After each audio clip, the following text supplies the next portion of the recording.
Subscribe Madina Yad aa gaya social media network and hit the bell icon to never missing update. السلام علیکم ورحمۃ اللہ وبرکاتہ۔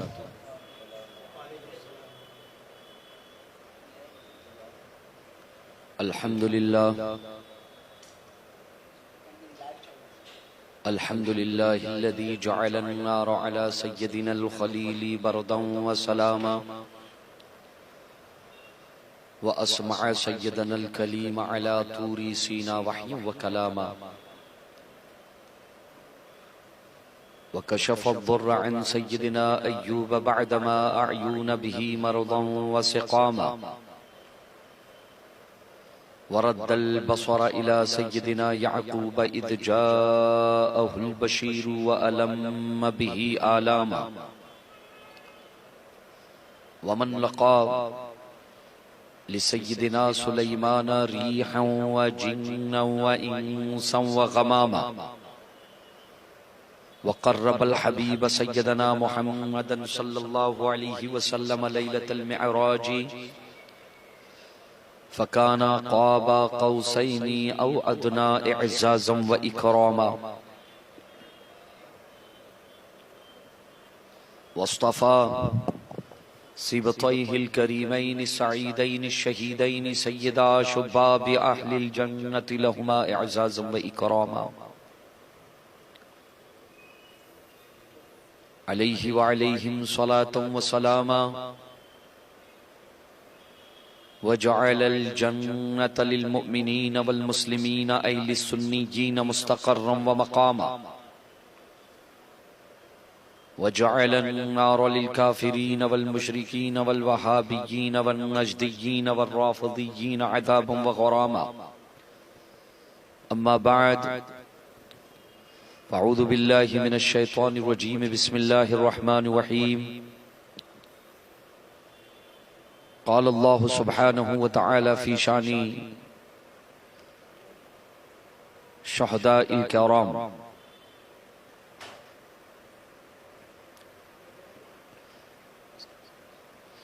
يا أيها الذين آمنوا استعينوا بالصبر والصلاة ولا تقولوا لمن يقتل في سبيل الله أموات بل أحياء ولكن لا تشعرون صدق الله العظيم وبلغنا رسوله النبي الأمين الكريم ونحن على ذلك لمن الشاهدين والشاكرين أن الحمد لله رب العالمين إن الله وملائكته يصلون على النبي يا أيها الذين آمنوا صلوا عليه وسلموا تسليما اللهم صل على سيدنا وشفيعنا وحبيبنا وطبيب قلوبنا وقرة أعيننا ومأوانا وملجانا وغوثنا وغياثنا ومعيننا جد الحسن والحسين محمد وعلى آله وأصحابه وأولاده وأزواجه وذرياته وأهل بيته وأنصاره وشهداء أمته أولياء ملته وابنه الغوث العازم الجيلاني البغدادي وعلينا معهم أجمعين برحمتك يا أرحم الراحمين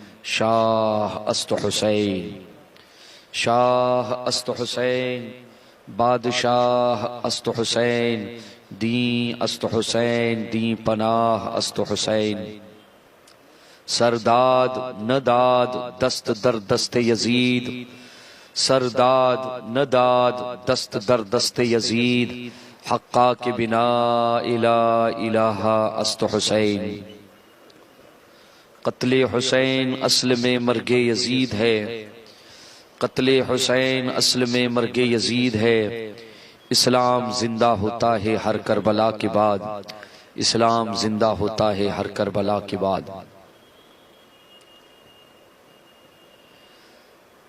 حضرات محترم الحمدللہ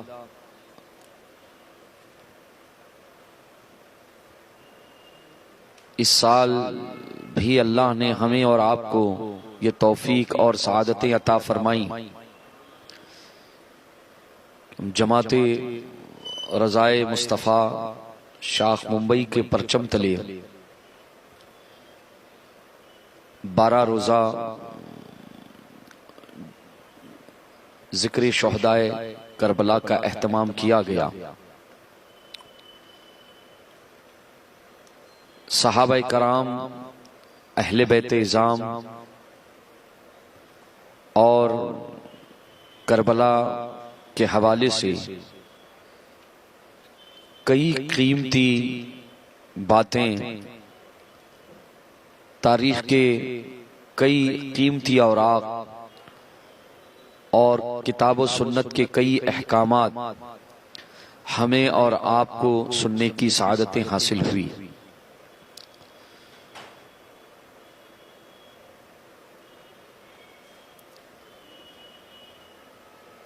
اللہ تعالی اپنی بارگاہ میں شرف قبولیت عطا فرمائے اور ہم تماموں کے لیے توشہ آخرت بنائے، آخرت کا توشہ بنائے۔ مذہب اسلام کی بنیادوں کو ہمیں اور آپ کو صحیح معنوں میں سمجھنے کی اور سمجھانے کی ارزانی سعادتیں اور توفیق عطا فرمائے۔ کربلا کا فلسفہ اور امام عالی مقام کی شہادت کا فلسفہ، وہ کون سے اسباب اور علل اور کون سے عناصر تھے کہ امام عالی مقام امام حسین رضی اللہ تعالیٰ عنہ کو یزید کے مقابل آنا پڑا۔ کئی ماشاءاللہ باتیں کتاب و سنت کی روشنی میں اور تاریخ کی روشنی میں ہم نے آپ نے سننے سنانے کی سعادتیں حاصل کی۔ واقعے کربلا کے بعد امام عالی مقام امام حسین رضی اللہ تعالیٰ عنہ کی شہادت کے بعد مورخین نے بہت کچھ لکھا ہے اپنی کتابوں میں، بہت کچھ وہ باتیں اور تاریخ کے تناظر میں اکثر اور بیشتر یہ ہوتا ہے کہ اس پر کبھی تفصیلی گفتگو نہیں ہو پاتی ہے۔ تاریخ جاننا، تاریخ کا مطالعہ کرنا اور اپنے اسلاف کی تاریخ سے وابستہ رہنا، خصوصیت کے ساتھ اہل بیت اطہار کے ائمہ کی تاریخ، امام عالی مقام امام حسین رضی اللہ تعالیٰ عنہ اور شہدائے کربلا کی، بہت اچھی بات ہے۔ جاننا چاہیے، پڑھنا چاہیے، جد و جہد کرنا چاہیے، سمجھنا چاہیے۔ لیکن حسینیوں کے لیے، محبان اہل بیت کے لیے جو سب سے بڑا پیغام ہے کربلا کا، اسے کسی بھی طور سے نظر انداز نہیں کرنا چاہیے۔ عزیزان گرامی،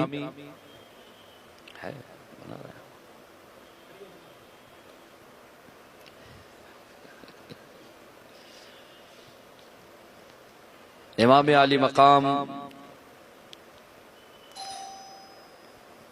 امام حسین رضی اللہ تعالیٰ عنہ نے، جیسا کہ میں نے گزشتہ مجلسوں میں ذکر کیا تھا اور بتایا تھا کہ امام زین العابدین رضی اللہ تعالیٰ عنہ کو اور آپ کے اہل بیت کو پہلے ہی امام عالی مقام نے بتا دیا تھا کہ میرے خون کے بعد یہ یزیدی میرے خون کے پیاسے ہیں، میری شہادت کے بعد، میرے قتل کے بعد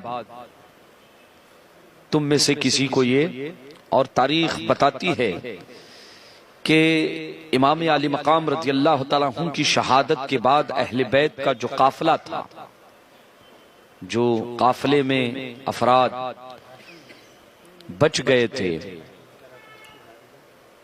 ان میں سے کسی کا بھی قتل نہیں ہوا۔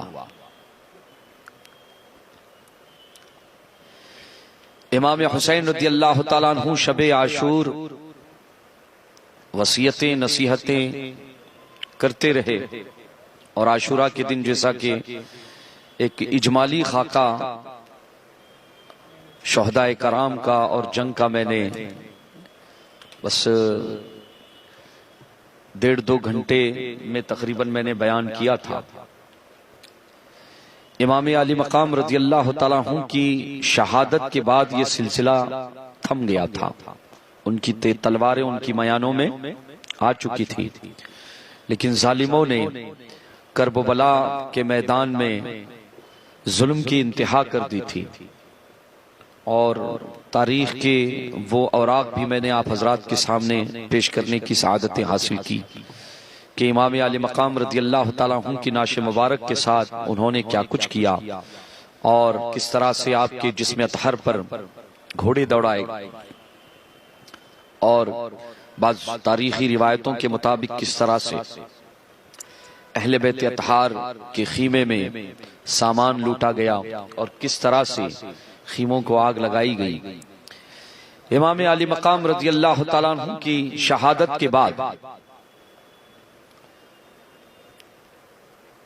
اب یزیدی قافلے نے، یزیدی سپاہیوں نے، یزیدی لشکر نے ابن زیاد کے پاس کوفہ کے دربار میں جانے کی تیاری کی.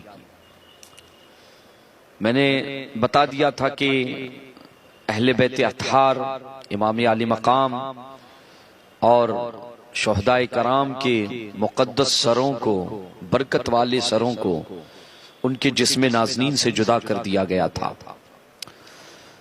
اس کے بعد ان کو ابن زیاد کے دربار میں، کوفہ میں، اس زمانے میں چونکہ ایسا معمول تھا کہ جب جنگ ہوتی تھی دور تو سروں کو کاٹ کر دربار میں لے جایا جاتا تھا اور دکھایا جاتا تھا کہ دیکھو حکومت کا جو بھی ذمہ دار ہوتا تھا کہ ہم فلاں کے سروں کو کاٹ کر لے کے آ چکے ہیں. تو ان ظالموں نے اسی پر بس نہیں کیا، بلکہ امام علی مقام اور شہداء آپ کے جتنے اصحاب تھے ان کی لاشوں کو ایسے ہی بے گور و کفن انہوں نے چھوڑ دیا وہاں پر. اپنے جو ہے قتلہ کو، جو ان کے لوگ مارے گئے تھے، قتل کیے گئے تھے، ان کو انہوں نے ایک جگہ پر جو ہے اکٹھا کیا، ان کی نماز جنازہ بھی انہوں نے پڑھی. لیکن جس نواسے کے نانا کے صدقے ہمیں نماز جنازہ ملی ہے، مغفرت کرنے کے لیے اللہ نے دعاؤں کا اتنا زبردست جو ہتھیار عطا فرمایا ہے، اہل بیت کے ان اماموں پر انہوں نے نماز پڑھنا بھی گوارا نہیں سمجھی، معاذ اللہ رب العالمین. اور اپنے مقتولین کو دفن کرنے کے بعد تاریخی روایت کے مطابق وہ وہاں سے چل پڑے. حضرات محترم امام علی مقام، امام حسین رضی اللہ تعالیٰ عنہ اور دیگر شہداء اور آپ کے احباب کی مبارک ناشیں وہی بے گور و کفن ہے، ہوائیں دھول اڑا رہی ہے. اللہ اکبر. عزیزان ملت اسلامیہ، جب اہل بیت اطہار کا قافلہ ابن زیاد کے دربار میں لے جایا جا رہا تھا، مورخین لکھتے ہیں کہ اہل بیت کے جتنے شہزادے تھے، امام زین العابدین رضی اللہ تعالیٰ عنہ سمیت جو بھی شہزادگان محفوظ تھے، بچے تھے، انہیں کہتے ہیں ان کے ہاتھوں اور پیروں میں بیڑیاں ڈال دی گئی. مشہور زمانہ کلام امام علی مقام امام زین العابدین رضی اللہ تعالیٰ عنہ کا جو ہم نے اور آپ نے کئی مرتبہ سنا ہے، ان التیا ریح الصبا یومن الى ارض الحرم بلغ سلامی روضتن فیہا النبی المحترم. یہ امام زین العابدین نے کرب کی عالم میں استغاثہ کیا ہے اپنے نانا جان سے، اور ہواؤں کو اپنا پیغامبر بنا کر ہواؤں کے ذریعے کہا کہ اے ہوائیں، ان التیا ریح الصبا، اے نسیم سحر، اگر تیرا گزر کبھی شہر نبی سے ہو، سرکار کے میرے نانا کے دربار سے، ان کی تربت پرانوار سے تیرا کبھی گزر ہو تو میرے نانا کی بارگاہ میں میرا سلام عرض کرنا. اور آخری مصرے میں آپ فرماتے ہیں کہ ادرکنی یا رحمت للعالمین ادرکنی زین العابدین، یا رحمت للعالمین ادرکنی زین العابدین. رحمت للعالمین سرکار زین العابدین کو تھام لے، آپ سہارا دیں، مجھے مدد فرمائیں. آپ نے استغاثہ کیا ہے، محبوس عید یہ ظالمین. آپ فرماتے ہیں کہ میرے دونوں ہاتھوں میں بیڑیاں ہیں. آپ کے شہزادے، آپ کی جفاکار امت نے اپنا حال جو ہے انہوں نے مدعا پیش کیا ہے. تھوڑی سی گفتگو اس پر میں نے گزشتہ کسی محفل میں کی تھی کہ یہ استغاثہ بھی ہے، یہ استغاثہ بھی ہے. اور وہابی دیوبندی یہ خبیث مردود ملعون کہتے ہیں کہ ماد اللہ رب العالمین کہ دور سے اگر کوئی یا رسول اللہ پکارتا ہے، ہم اور آپ کھڑے ہو کر سرکار کی بارگاہ میں پوری دنیا کے مسلمان جمعہ کے دن صبح کے وقت محفلوں میں، تنہائیوں میں، خلوتوں میں جب امتی بے قرار ہو جاتا ہے تو اپنے نبی کی بارگاہ میں صلاۃ و سلام کے نذرانے پیش کرتا ہے. تو یہ کہتے ہیں کہ نہیں، یہ دور ہیں، یہ قریب ہیں، عجیب جو ہیں لاجک جو ہے، عجیب میجک جو پیش کرتے ہیں قوم کو گمراہ کرنے کے لیے. امام زین العابدین رضی اللہ تعالیٰ عنہ کو آپ دیکھیں کہ آپ تابعی ہیں، اہل بیت اطہار کے آپ امام ہیں اور قرآن کو سب سے زیادہ سمجھنے والے ہیں. امام زین العابدین رضی اللہ تعالیٰ عنہ کا عمل دیکھیں کہ آپ کربلا کی سرزمین سے کوفہ کی طرف روا دوا ہیں، اس وقت آپ استغاثہ کرتے ہیں، یا رحمت للعالمین ندا کر رہے ہیں، اپنے آقا کو، اپنے نانا کو ندا کر رہے ہیں. تو امام زین العابدین رضی اللہ تعالیٰ عنہ سے جن کے گھروں میں قرآن اترا ہے، جن کے نانا کے گھر میں قرآن نازل ہوا ہے، ان سے زیادہ قرآن کو اور دین کو اور عربی گرامر کو سمجھنے والا کون ہے؟ دیکھیں کہ اس دور کا پتہ یہ چلا کہ آج یا رسول اللہ اور یا نبی اللہ جو حضور کو پکارتے ہیں، یا اہل سنت و جماعت کہتے ہیں، یہ امام اہل سنت رضی اللہ تعالیٰ عنہ نے اپنے ماننے والوں کو ندائے یا رسول اللہ کا جو عقیدہ دیا ہے، یہ اعلی حضرت کے گھر کی پیداوار نہیں ہے، بلکہ یہ صحابہ کرام کا بھی اس پر عمل تھا، تابعین اعظام کا بھی اس پر عمل تھا، اور اہل بیت اطہار کے امام زین العابدین کا بھی اس پر عمل ہے. اگر ندائے یا رسول اللہ ناجائز، حرام اور شرک ہوتی تو بتائیں کیا حضرت امام زین العابدین استغاثہ کرتے؟ قطعا نہیں. اس لیے ان بہروپیوں کو پہچانو، ان یزیدیوں کو پہچانو. اعلی حضرت نے ایسے نہیں فرمایا ہے سونا جنگل رات اندھیری، چھائی بدلی کالی ہے، سونے والے جاگتے رہیو چوروں کی رکھوالی ہے، اور آنکھ سے کاجل صاف چرا لی یا وہ چور بلا کے ہیں، تیری گٹھری تاکی ہے اور تو نے نیند نکالی ہے، سونا پاس ہے سونا زہر ہے، اٹھ پیارے تو کہتا ہے میٹھی نیند ہے، مت تیری نوالی ہے.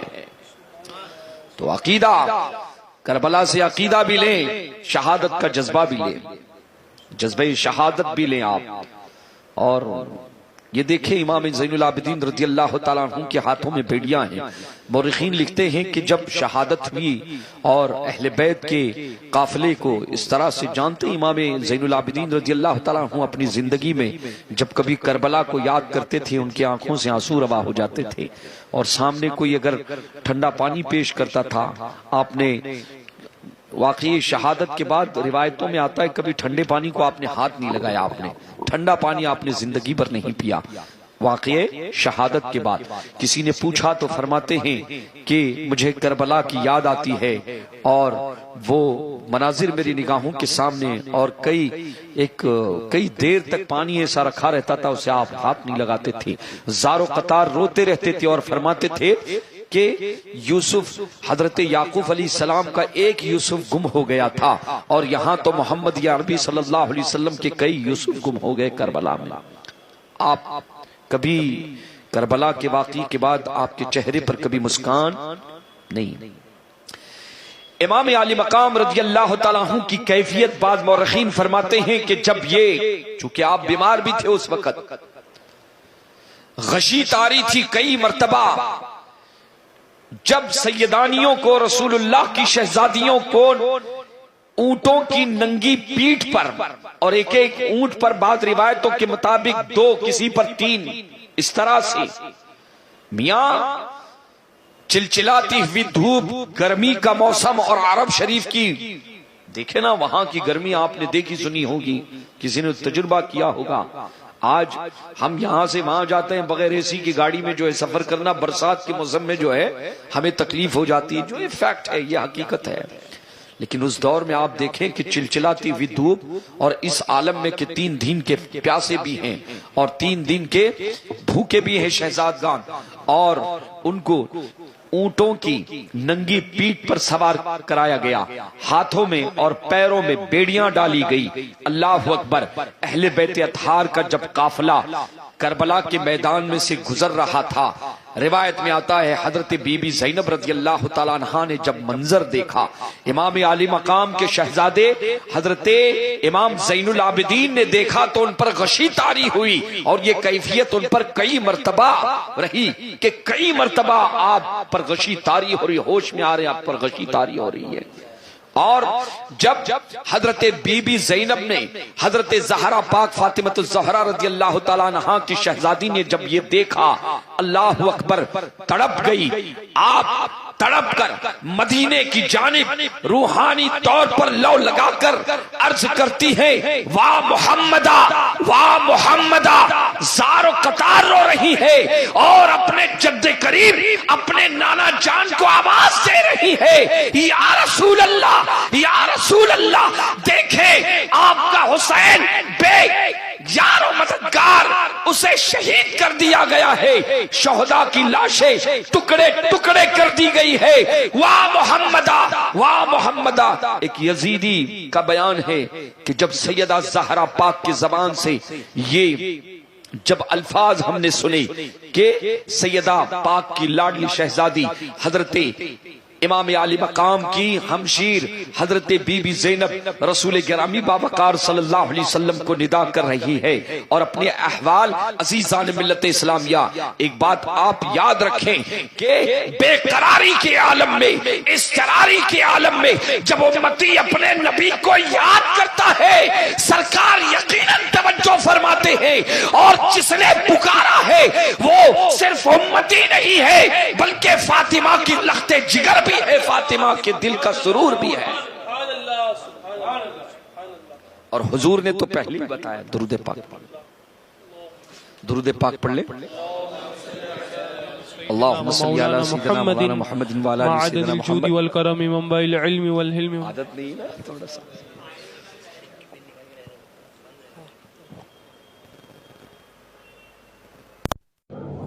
اللهم صل على سيدنا ومولانا محمد معدن الجود والكرم وآله الكرام وابنه الكريم وبارك وسلم صلاة وسلاما عليك یا سیدی یا سیدی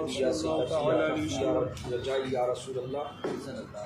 جتنے حضرات سن رہے ہیں ایک 2 منٹ کے لیے توقف کریں، ایک 2 منٹ کے لیے توقف کریں۔ یہاں مائک ساؤنڈ جو ہے کچھ گڑبڑ ہو گیا ہے، ایک 2 منٹ میں انشاءاللہ بھی درود پاک پڑھتے رہیں۔ صلی اللہ علیہ وسلم۔ اللہ رب محمد صلی اللہ علیہ وسلم، نحن عباد محمد صلی اللہ علیہ وسلم، اللہ رب محمد صلی اللہ علیہ وسلم۔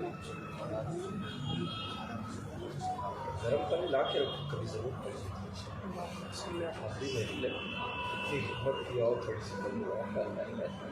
اللهم صل على سيدنا مولانا محمد یا رسول اللہ۔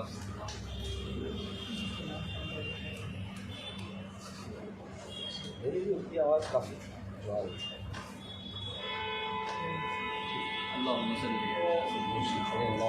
اللہ رب محمد صلی اللہ علیہ وسلم، نحن عباد محمد صلی اللہ علیہ وسلم، اللہ رب محمد صلی اللہ علیہ وسلم، نحن عباد محمد صلی اللہ علیہ وسلم۔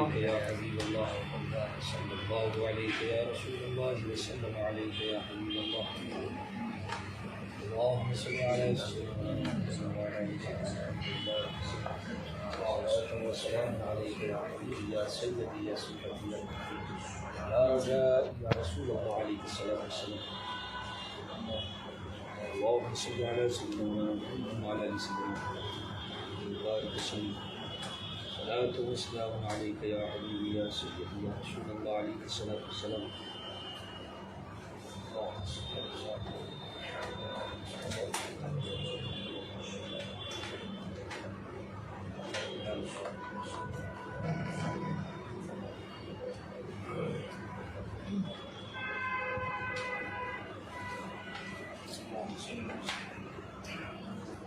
اللهم صل على سيدنا ومولانا محمد وعلى آله وبارك وسلم، صلاة وسلام عليك يا رسول الله صلى الله عليه وسلم۔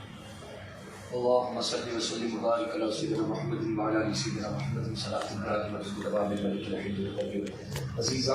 یا حضرت سید کائنات کی شہزادی اپنے نانا جان کو پکار رہی ہے اور استغاثہ پیش کر رہی کہ یا رسول اللہ دیکھیں آپ کا حسین ٹکڑے ٹکڑوں میں جو ہے بکھیر دیا گیا ہے، ان کے اصحاب اور اہل بیت اطہار کا سارا قافلہ استغاثہ پیش کرنی اور اپنے حالات حضور کو بتا رہی ہیں۔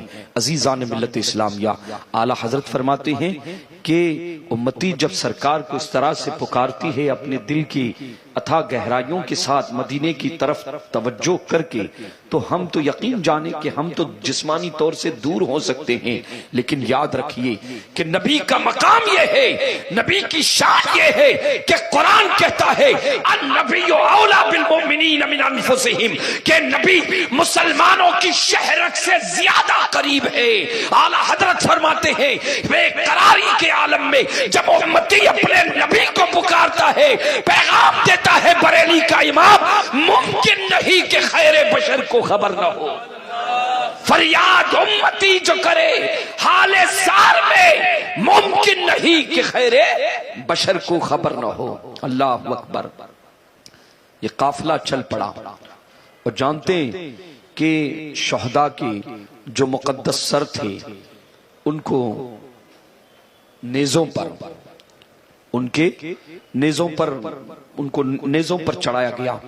امام علی مقام رضی اللہ تعالیٰ عنہ کے سر اقدس کے حوالے سے ایک روایت یہ بھی ملتی ہے کہ ایک یزیدی نے اب وہ مجھے اس کی تحقیق خود نہیں ہو پائی کہ وہ روایت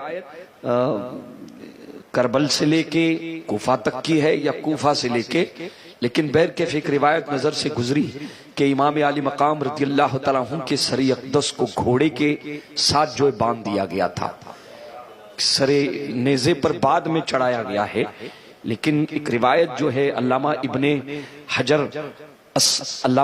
حجر حیتمی علیہ الرحمہ نے سوائے کے محرقہ میں اسے نقل فرمایا، کہتے ہیں کہ ایک یزیدی نے امام علی مقام رضی اللہ تعالیٰ عنہ کے سر اقدس کو گھوڑے پر جو ہے باندھ دیا تھا۔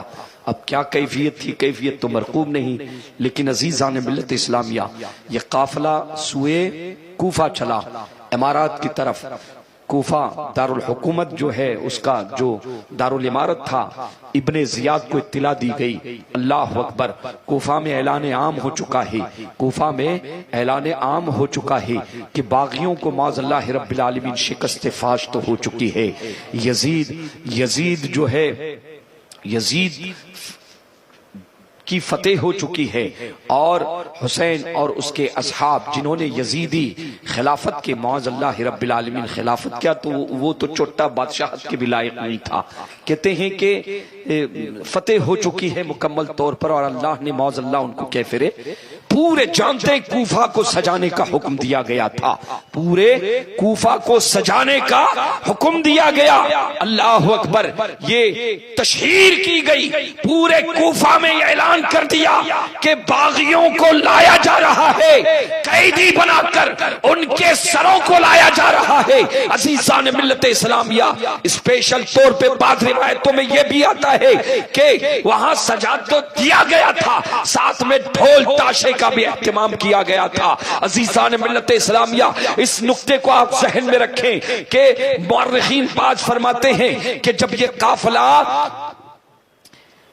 کوفہ میں پہنچا ہے اور اسی طرح سے ملک شام میں دمشق میں جب پہنچا ہے تو وہاں پر بیٹ ڈھول اور تاشے بجائے گئے تھے۔ اس نقطے کو ذہن میں رکھیں، انشاءاللہ اس پر میں آخر میں گفتگو کروں گا۔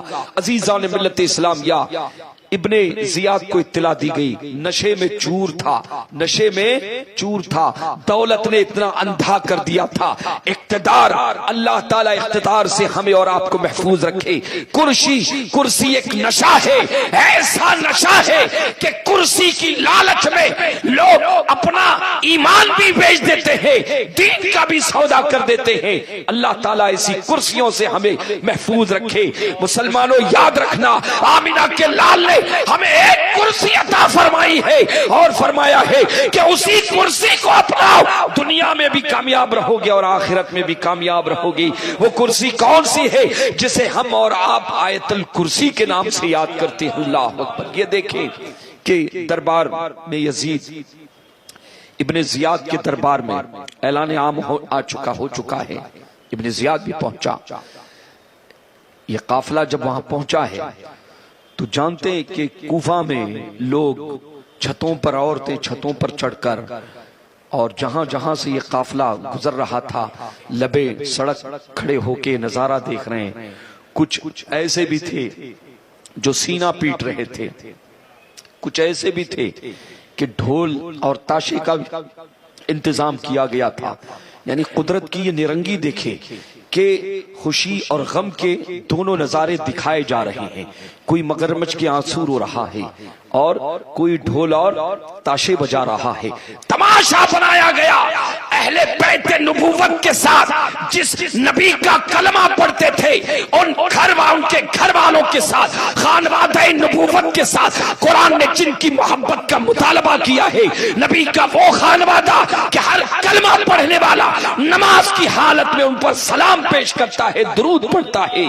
انہیں کوفہ میں تماشا بنایا گیا. مسلمانوں، علامہ ابن حجر ہیتمی اور دیگر مورخین بہتوں نے لکھا ہے کہ ابن زیاد کے دربار میں اطلاع دی ایک نے کہا کیا ہوا، کہا آ گئے ہیں، اور ساری رودات بتا دی.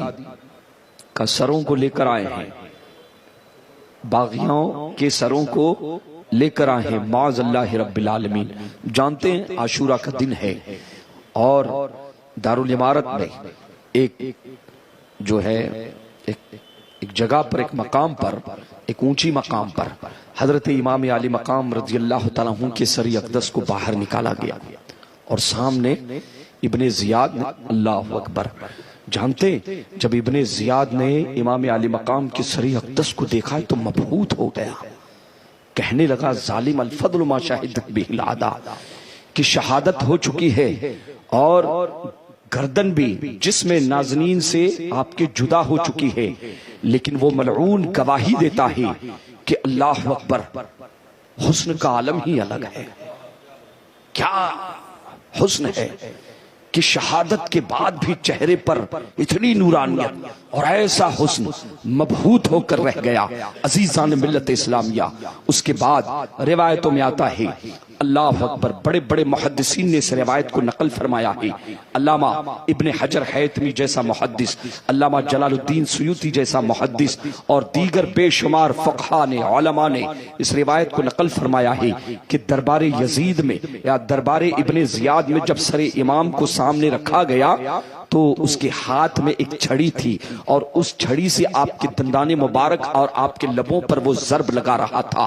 عزیزان ملت اسلامیہ، زبان سے یہ کہہ رہا تھا کہ اے حسین ابن علی، خدا نے تیرے غرور کو توڑ دیا معاذ اللہ رب العالمین، اور یزید کو بلندی عطا کی، اسے فتح مبین عطا کی، اور اللہ نے بغاوت کرنے والوں کو شکست دی. اور اس طرح سے ٹھونکے لگا رہا تھا، کچونکے لگا رہا تھا. عزیزان ملت اسلامیہ، یہ دیکھیں حضرت زید ابن ارقم رضی اللہ تعالیٰ عنہ رسول اللہ کے مشہور صحابی ہے، وہ وہاں پر موجود تھے. جب آپ نے یہ نظارہ دیکھا، نظارہ دیکھنے کے بعد تڑپ جاتے ہیں اور فرماتے ہیں کہ اے ابن مرجانہ، اے مرجانہ کے بیٹے، لبہائے حسین سے چھڑی کو ہٹا لے. خدا کی قسم، میں نے اپنی آنکھوں سے دیکھا ہے کہ میرے آقا ان لبوں کو چوما کرتے تھے. بوسا گاہے مصطفیٰ ہے. اللہ اکبر. جب یہ جرأت ابن زیاد کے دربار میں، تو وہ برس پڑا صحابی رسول حضرت زید ابن ارقم رضی اللہ تعالیٰ عنہ پر. بزرگ تھے آپ، عمر میں اس وقت کافی بزرگ تھے، اور چلا کر کہنے لگا کہ اے بڈھے، تیرا معاذ اللہ رب العالمین دماغ خراب ہو گیا ہے، کہ اگر تو بوڑھا نہ ہوتا تو تجھے بھی میں کیا کر دیتا، تہ تیگ کر دیتا. حضرت زید ابن ارقم رضی اللہ تعالیٰ عنہ دربار سے نکلتے ہیں اور یہ کہتے ہوئے نکلتے ہیں کہ تم نے ایک غلام کو اپنا آقا بنا لیا، اور اس غلام نے کائنات کے اس وقت بہترین انسان حضرت امام علی مقام شہزادے رسول کو تہ تیگ کر دیا، شہید کر دیا. غلام سرداروں کو قتل کر رہے ہیں. اے کوفہ والو، غلامی مبارک ہو، ہمیشہ غلام بن کر رہو گے۔ اے اہل عرب تم نے غلامی کو گلے لگا لیا ہے اب۔ اللہ اکبر۔ یہ کہہ کر حضرت زید بن ارقم رضی اللہ تعالیٰ عنہ دربار سے نکل گئے۔ عزیزان ملت اسلامیہ، وہاں دربار میں ابن زیاد کا مکالمہ ہوا، گفتگو ہوئی۔ حضرت بی بی زینب رضی اللہ تعالیٰ عنہ کہا یہ کون ہے؟ آپ کونے میں اس طرف بیٹھی گھیرا ڈال کے، شہزادیاں رسول اللہ کی طرف جو بیٹھی بھی تھی، کہا یہ کون ہے؟ جب اصرار ہوا، تحقیق کی گئی تو حضرت بی بی زینب رضی اللہ تعالیٰ عنہ نے فرمایا کہ میں زہرا پاک کی بیٹی ہوں۔ اللہ اکبر۔ کچھ سخت تلخ باتیں وہاں پر ہوئی۔ حضرت بی بی زینب رضی اللہ تعالیٰ عنہ کو جو ہے اس نے کہا کہ زینب، دیکھا کہ اللہ نے باغیوں کا کیا جو ہے ان کو کس کردار پر پہنچایا اور کیسے کیفر کردار تک پہنچا، ان کا کیا معاملہ ہوا کہ جو بغاوت کرتا ہے اللہ نے یزید کو فتح مبین عطا کی اور باغیوں کا یہ حشر ہوا۔ عزیزان ملت اسلامیہ، حضرت بی بی زینب رضی اللہ تعالیٰ عنہ بھی رسول اللہ کی شہزادی ہے۔ حضرت فاطمہ زہرا پاک کا لہو، آپ کا دودھ آپ کی رگوں میں ہے۔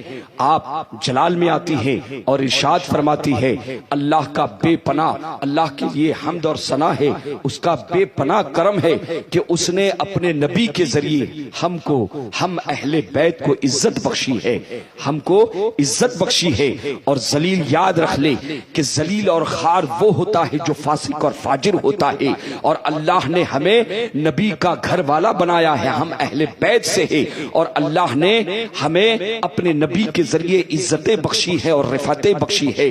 اس نے امام علی مقام رضی اللہ تعالیٰ عنہ کے شان میں اس وقت نازیبا کلمات کہے۔ حضرت بی بی زینب رضی اللہ تعالیٰ عنہ تڑپ جاتی ہے اور فرماتی ہے کہ اے ابن مرجانہ، اے ناہنچار، تم نے ہماری نسلوں کو کاٹا ہے، یاد رکھنا ایک دن ہمارا آئے گا اور تمہارا مواخذہ حساب ہو کر رہے گا۔ امام زین العابدین رضی اللہ تعالیٰ عنہ اس وقت بہت بیمار تھے، چلنے کی بھی سکت نہیں تھی، ہاتھوں میں پیروں میں بیڑیاں ہیں۔ آپ سوچیں کہ کیا کیفیت ہوگی اس وقت۔ امام زین العابدین کی طرف دیکھ کر ایک یزیدی سے پوچھا کہ یہ کہا حسین ابن علی کا شہزادہ ہے، کہا اسے قتل کیوں نہیں کیا؟ معاذ اللہ رب العالمین۔ اس کا ارادہ بنا تھا کہ مورخین لکھتے ہیں کہ امام زین العابدین رضی اللہ تعالیٰ عنہ کو جیسے ہی قتل کرنا چاہا، عذر بتا دیا کہ یہ بیمار تھا، اس نے جنگ میں حصہ نہیں لیا تھا، تو کہتے ہیں کہ اس کو قتل کرنے کا حکم دیا۔ اتنے میں حضرت بی بی زینب رضی اللہ تعالیٰ عنہ آگے بڑھتی ہے اور رو رو کر کہتی ہے کہ اے ظالم، کہ اگر تجھے اس بیمار کو اگر قتل کرنا ہے تو میں تجھے خدا کا واسطہ دیتی ہوں، تو پہلے مجھے قتل کر دے۔ اللہ نے رحم ڈال دیا، اللہ نے اس کے دل میں اس کو، اور امام زین العابدین رضی اللہ تعالیٰ عنہ کو، اب دیکھیں کہ امام زین العابدین رضی اللہ تعالیٰ عنہ کو ان کو چھوڑ دیا اور جانتے مسجد میں آیا، اعلان کیا خطبہ ہوگا، معاذ اللہ رب العالمین، اہل بیت نبوت کو گالیاں بکی، شان میں تو ان کی شان میں توہین کی۔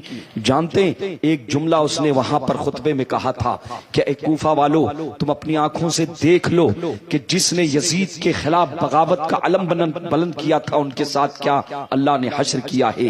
حسین ابن علی کذاب ابن کذاب ہے، معاذ اللہ رب العالمین۔ مورخین نے یہ جملہ میں نقل کر رہا ہوں کہ نقل کفر نباشت، جیسے ہی یہ جملہ اس نے کہا، حضرت عبداللہ ابن عفیف رضی اللہ تعالیٰ عنہ کوفہ کے بڑے عابد اور زاہد اور اہل بیت کے بڑے محب ہیں، حضرت عبداللہ ابن عفیف کھڑے ہوئے اور بڑی محفل میں منبر کے سامنے کھڑے ہو کر اسے للکار کر جواب دیا کہ ابن مرجانہ، کذاب ابن کذاب تو ہے، حسین ابن علی سچا، اس کا باپ سچا، اس کا نانا سچا ہے، تو جھوٹا ہے، تیری حکومت جھوٹی ہے اور یزید کذاب ہے۔ تم نے آل رسول کو، اہل بیت کو مہمان بنا کر یہاں بلایا اور ان کا خون بہایا ہے۔ جانتے ہیں اس ظالم نے اس وقت حکم دیا کہ اس بڈھے کو، کافی عمر تھی حضرت عبداللہ ابن عفیف کی، کہا اسے لے کے جاؤ اور چوراہے پر جو ہے اور اس طرح سے حضرت عبداللہ ابن فیف رضی اللہ تعالیٰ عنہ کی بھی شہادت ہو جاتی ہے، انہیں بھی تہ تیک کر دیا جاتا ہے۔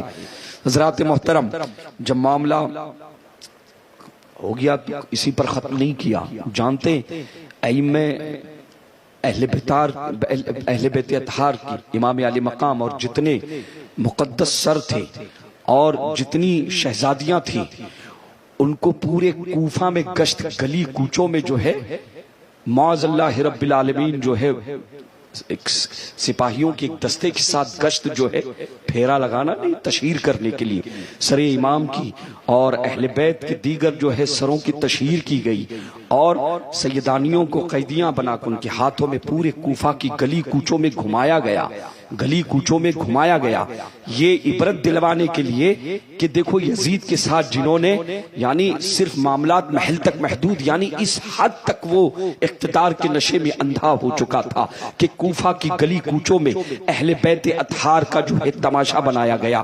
عزیزان ملت اسلامیہ، اس کے بعد سپاہیوں کا ایک دستہ امام علی مقام رضی اللہ تعالیٰ عنہ کے مقدس سروں کو لے کر یزید کے دربار میں کوفہ سے شام، یہ سفر یہ کئی دنوں کا نہیں ہے، مدینے کی طرف واپسی تک یہ سفر کئی ہفتوں کا ہے، یہ سفر کئی ہفتوں کا ہے۔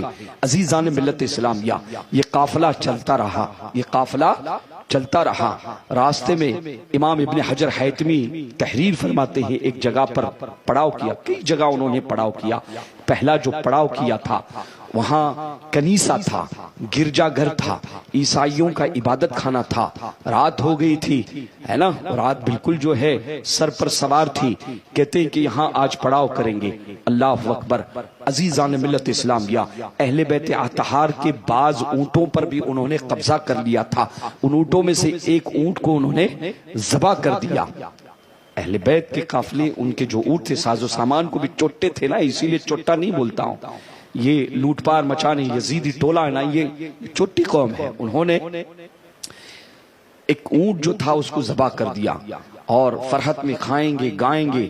شراب کے مورخین لکھتے ہیں کہ یزیدی جو ہے قافلہ اس وقت شراب بھی پی رہا تھا، جیسے ہی وہ اندر کنیسہ میں گئے ہیں، کنیسہ کا گرجا گھر کا راہب باہر آیا، اس نے پوچھا، تفتیش کی کہ کون ہے، کدھر سے آئے ہیں، اطلاع دی گئی کہ باغیوں کا قافلہ، کہتے باغیوں کو پکڑ کے لایا گیا ہے قیدی بنا کے، کہا کب کی تاریخ ہے، کب کا پروگرام ہے، کیا ہوا، پوری تفصیل جو اس راہب نے پوچھی تو پتا چلا کہ یہ محمد عربی صلی اللہ علیہ وسلم کا نواسہ ہے، مسلمانوں کے نبی اور پیغمبر کا نواسہ ہے، کا حکومت کی طرف سے یہ سارا معاملہ ہوا ہے۔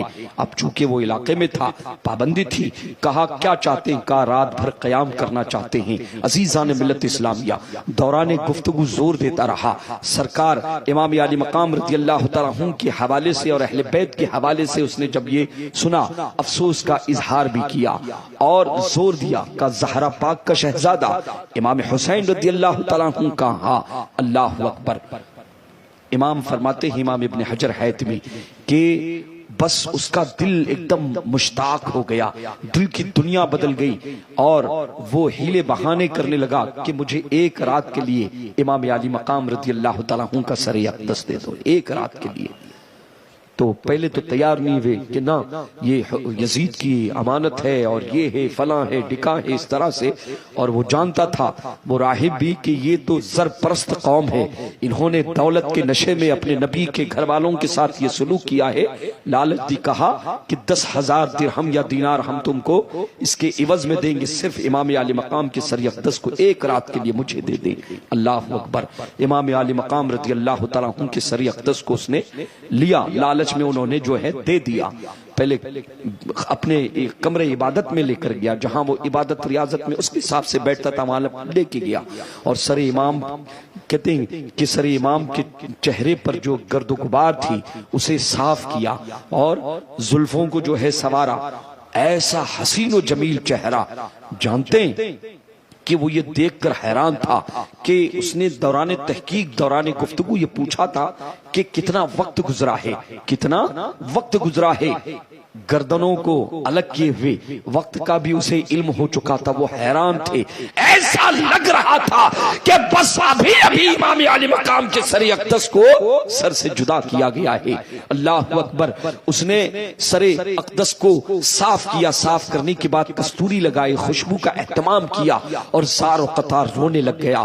معزز سامعین کرام، مختلف روایتیں آتی ہیں کہ اس راہب نے آدھی رات گزرنے کے بعد دیکھا کہ سر امام سے عرش الہی کی طرف نور کا ایک سلسلہ چل پڑا ہے، نور کا ایک سلسلہ چل پڑا ہے، حیران ہو گیا۔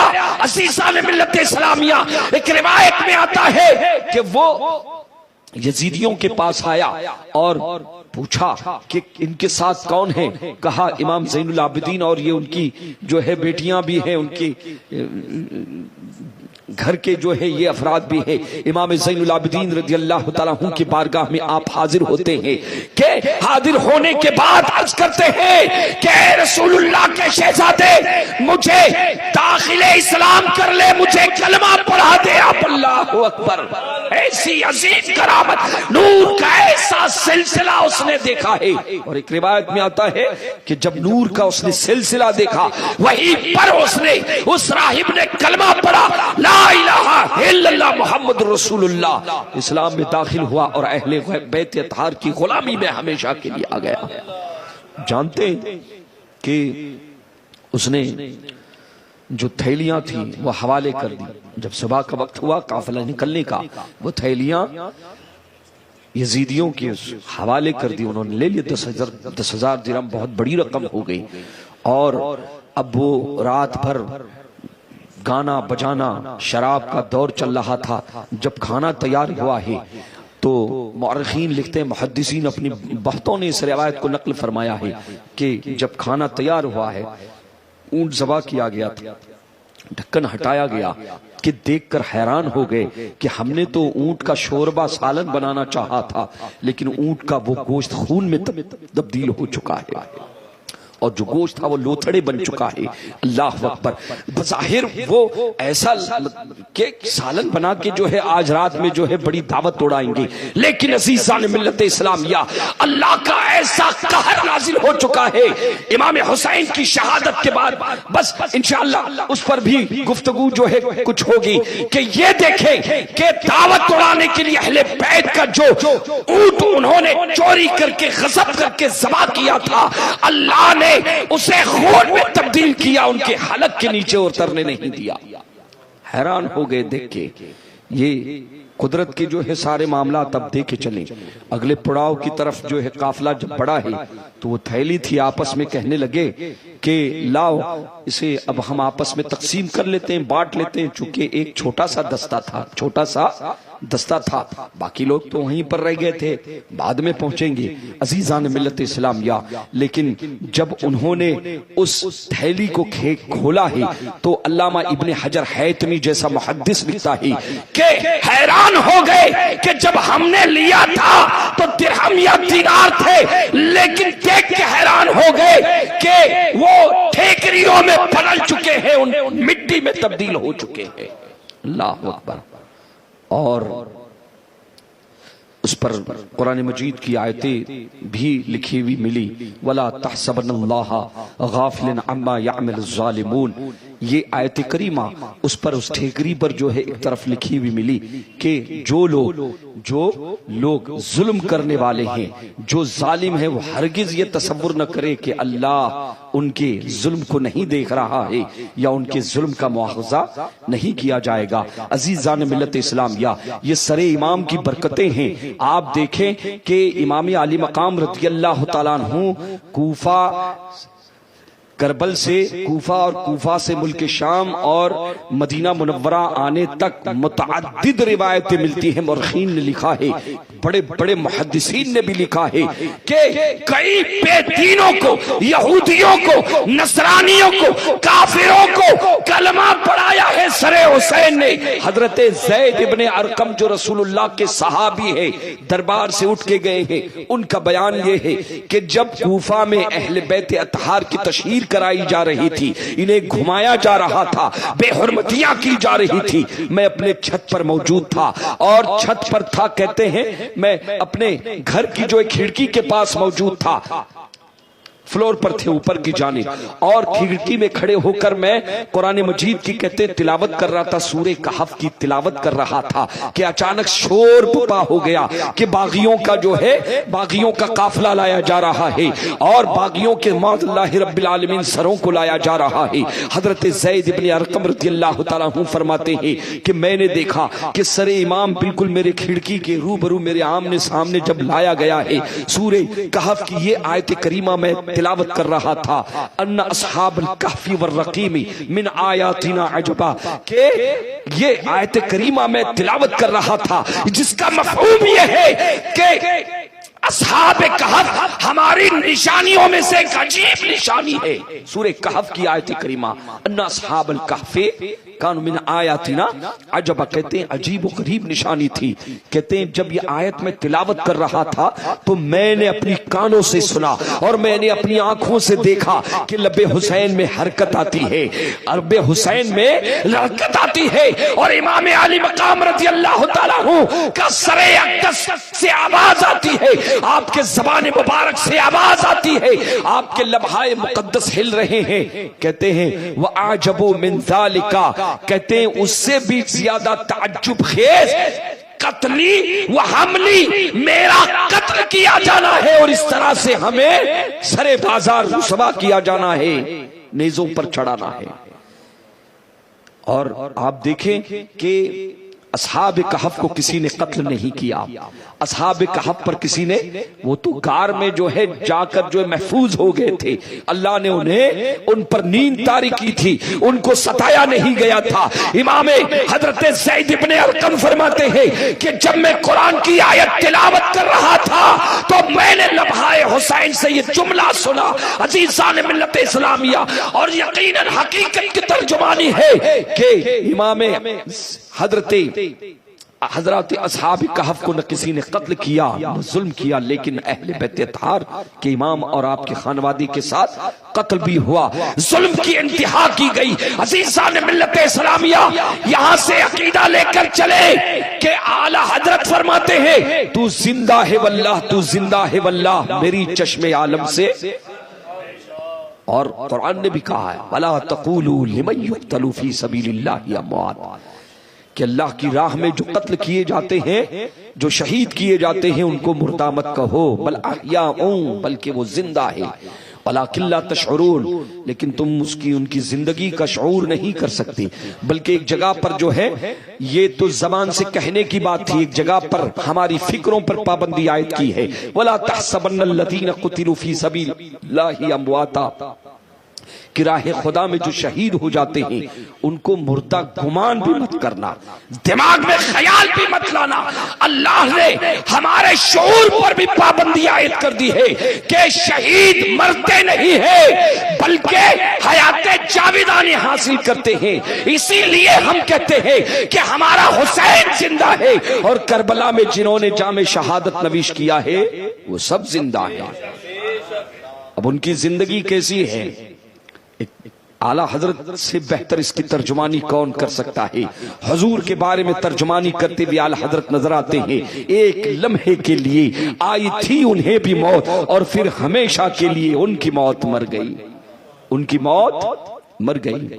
اب دیکھیں کہ یہ قافلہ پڑاؤ کرتے ہوئے اب ملک شام دمشق کی طرف روا دوا ہے۔ دربار یزید میں یزید پلید کو، اس ملعون کو خبر مل چکی ہے کہ امام علی مقام رضی اللہ تعالیٰ عنہ اور خاندان نبوت کو شکست فاش دی جا چکی ہے۔ اللہ اکبر۔ دو روایتیں آتی ہیں، مورخین فرماتے ہیں کہ پورے دمشق کو اس نے سجا دیا تھا، وہاں پر بھی پورے دمشق کو کیا کیا تھا؟ سجا دیا تھا ویلکم کرنے کے لیے، اور شادیانے بجائے جا رہے تھے، وہاں پر بھی ڈھول اور تاشے بجائے جا رہے تھے، خوشی کا بالکل سما تھا۔ اللہ اکبر۔ اب یہ قافلہ اسیران اہل بیت جو سرکار کے خانوادے ہیں، جن کو اسیر بنایا گیا ہے، سیدانیوں کو بھی ہے اسیر بنا دیا گیا ہے۔ جانتے ہیں دمشق میں لوگوں میں یہ شور تھا کہ کچھ لوگ تھے جنہوں نے یزید کی حکومت کے خلاف بغاوت کی تھی، تو ان کی شکست ہوئی، ان کے سروں کو لایا جا رہا ہے اور ان کو قیدی بنا کر لایا جا رہا ہے۔ پورا جانتے ہیں کہ ملک شام دیکھنے کے لیے، پورا دمشق جو ان کو دیکھنے کے لیے، اس خبر کو جو ہے اپنی آنکھوں سے جانچنے کے لیے جو بے چین اور بے قرار تھا، ان میں اکثر افراد کو یہ نہیں معلوم تھا کہ یہ رسول اللہ کے جو ہے شہزادگان ہے یا اہل بیت نبوت ہے۔ عزیزان ملت اسلام، یا حضرت علامہ ابن حجر حیتمی تحریر فرماتے ہیں کہ جب یہ قافلہ پہنچا ہے دمشق میں، ایک چوراہے پر رکا۔ دیگر مورخین لکھتے ہیں اس روایت کو کہ ہنسی اور خوشی کا ماحول ہے، کوئی خوشی کے سادیانے بجا رہا ہے اور کوئی سینہ پیٹ رہا ہے، کوئی سینہ پیٹ رہا ہے، بھارے اور شور بھیڑ بھاڑ میں کہ دیکھو قیدی آئے معاذ اللہ رب العالمین، قیدیوں کو لایا گیا، اس طرح کی باتیں ہو رہی تھی کہ اچانک جو ہے قافلہ ایک جگہ پر کیا ہوا، رک گیا۔ چوک تھا، وہ چوراہا تھا، سامنے ایک حویلی تھی، تو حویلی میں جب مالکن کو پتا چلا، مالکہ کو جب پتا چلا ہے کہ کوئی قافلہ آیا ہے اور قیدی لائے گئے ہیں، تو اندر سے بہت ساز و سامان آنے لگ گئے، کھانے پینے کی چیزیں، ضرورت کی چیزیں، کپڑا لتا، جو بھی اس کے گھر میں تھا، جس طرح سے خدمت، پانی، دانا وغیرہ وغیرہ۔ تو جتنے قیدی تھے، صرف اطلاع دی گئی کہ قیدیوں کا قافلہ اوپر سے وہ لا کر جو ہے اس کے خدام جو پہنچا رہے ہیں۔ اب دیکھیں امام زین العابدین رضی اللہ تعالیٰ عنہ سیراب ہوئے، سیدہ حضرت بی بی زینب نے بھی جو ہے سیراب ہوئی، شہزادیوں نے جو ہے، اور اہل بیت کے جتنے لوگ تھے سب سیراب ہوئے، ضرورت کی چیزیں، ان کو چادر وغیرہ جو ہیں جو بھی دینا تھا، وہ مسلسل مہمان نوازی ہو رہی ہے۔ عزیزان ملت اسلام، یا حضرت بی بی زینب رضی اللہ تعالیٰ عنہ اس مہمان نوازی کو اور اسے دیکھ کر حیران تھی کہ آخر یہ معاملہ کیا ہے، یہ معاملہ کیا ہے، کچھ سمجھ میں بظاہر نہیں آ رہا تھا، اور چاروں طرف سے بھیڑ ہے، جیسے تماشا بنا دیا گیا ہے۔ اللہ اکبر۔ عزیزان ملت اسلام، یا جانتے کہ وہ گھر کی خادمہ جب تمام چیزیں ضرورت کی بھیجی تو وہ خود باہر نکل کر آئی اور حضرت بی بی زینب رضی اللہ تعالیٰ عنہ سے ہم کلام ہوئی۔ حضرت بی بی زینب رضی اللہ تعالیٰ عنہ نے اس سے پوچھا کہ مائی تم کون ہو بہن، کہ یہ قافلہ جو یہاں پر ہمارا دمشق میں آیا ہے، کربلا سے لے کر دمشق تک جس نے بھی ہمیں دیکھا ہے، ہمیں ہماری مذاق اڑائی، ہمارے ساتھ استہزاء کیا ہے، یہ آوازیں بلند کی کہ یہ قیدی ہیں، یہ باغی ہیں، سبوں نے استہزاء کیا۔ اگر اس پورے سفر میں ہمارے ساتھ کسی نے دل سے ہمدردی کی ہے تو تو ہے۔ تو کون ہے؟ اپنا پریچے دے اور ہم تیرے ساتھ قیدی کیا بھلائی کر سکتے ہیں۔ عزیزان ملت اسلام، یا جب وہ دیکھتی ہے اور گفتگو کرتی ہے تو حیران ہو جاتی ہے، کہنے لگی کہ میرا بظاہر آپ سے کوئی رشتہ ناتا نہیں ہے، لیکن جب تم نے پوچھ لیا ہے تو میں اپنی رودات تمہیں بتاتی ہوں کہ میں مدینے میں کسی زمانے میں رہنے کے لیے تھی، میں مدینے میں رہنے کے لیے تھی، میں نے اپنی جوانی کی ایک لمبی عمر میں نے مدینہ طیبہ میں شہر رسول میں گزاری ہے، اور تمہیں بتا دوں کہ میں محمد عربی صلی اللہ علیہ وسلم کی لاڈلی بیٹی حضرت زہرا پاک کی نوکرانی ہوں، زہرا پاک کی میں نوکرانی ہوں۔ جب عمر کی ایک لمبے پڑاؤ تک پہنچے، جب طویل ہوئی تو میں نے جب مدینے سے رخصت ہونے کا ارادہ کیا تو زہرا پاک نے مجھے خوب نوازا اور خوب کرم فرمایا، طرح طرح کی نعمتیں اور ہر طرح کے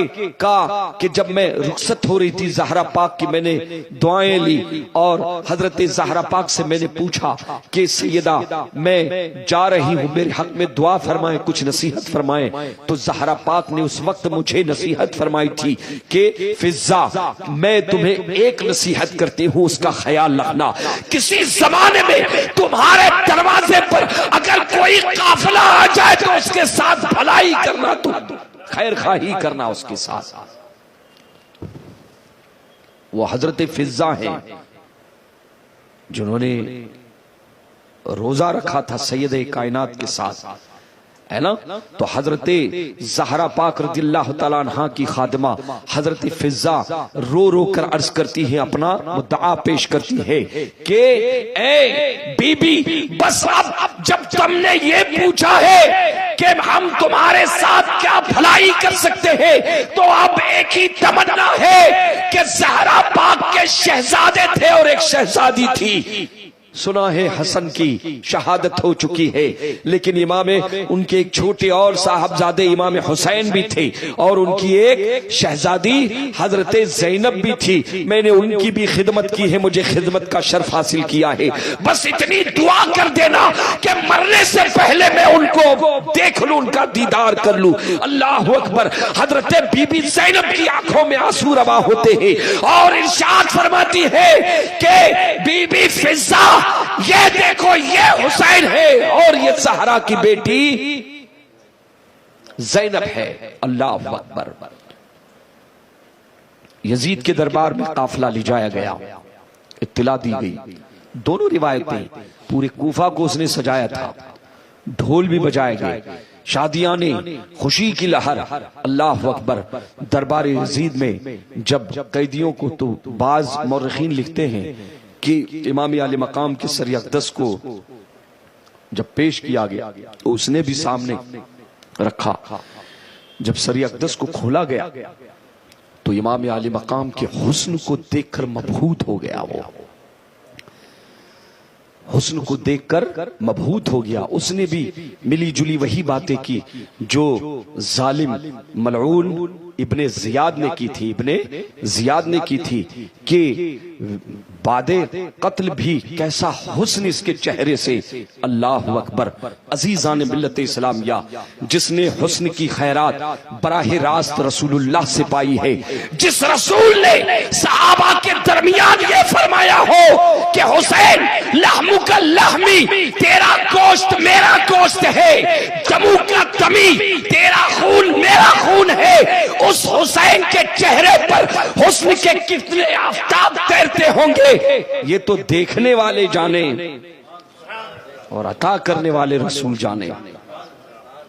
اعلیٰ حضرت سے بہتر ترجمانی کون کر سکتا ہے؟ ایسے نہیں کہا تھا اعلیٰ حضرت نے، تیری نسل پاک میں ہے بچہ بچہ نور کا، تو ہے عین نور، تیرا سب گھرانہ نور کا۔ عزیزان ملت اسلامیہ، یزید پلید پہلے تو حسن سے، اس کے بعد حدیث پاک میں آتا ہے اس کے پاس بھی جو ہے چھڑی تھی۔ امام علی مقام کے دندان مبارک پر، لبہائے مقدس پر اس نے ضرب مارنا شروع کی۔ امام ابن حجر حیتمی جیسا محدث اور فقیہ جو اپنے دور کا اعلیٰ حضرت ہے، اپنے دور کا اعلیٰ حضرت ہے، جن کا کلک حیدری، ذوالفقار حیدری سے جو ہے کم نہیں ہے، اس کے جلوے ہیں آپ کے قلم پر۔ آپ تحریر فرماتے ہیں کہ ضرب مارنے لگ گیا۔ اس وقت دربار میں رسول گرامی بابقار صلی اللہ علیہ وسلم کے ایک صحابی بھی موجود تھے، جب یزید جو ہے ضرب مار رہا تھا اس وقت موجود تھے۔ حضرت ابو برزہ اسلمی رضی اللہ تعالیٰ عنہ، انہوں نے جب یہ دیکھا ہے تو تڑپ گئے اور فرماتے ہیں کہ یزید ہٹا لے اپنی چھڑی کو، خدا کی قسم جس چھڑی سے جس چہرے پر تو ضرب لگا رہا ہے دندان مبارک کو اور لبہائے مبارک کو کچوں کے دے رہا ہے، میں نے اپنی آنکھوں سے دیکھا ہے کہ رسول کرامی سے چوما کرتے تھے، یہ بوسہ گاہ مصطفیٰ ہے۔ ناراض ہو کر دربار سے چلے گئے۔ حضرات محترم، اور بعض روایتوں میں یہ بھی آتا ہے، یہ چھوٹے غیر مقلد اور جتنے خارجی ہیں نا، یہ سب کیا کہتے ہیں کہ یزید نے دکھ کا اظہار کیا تھا، رویا تھا۔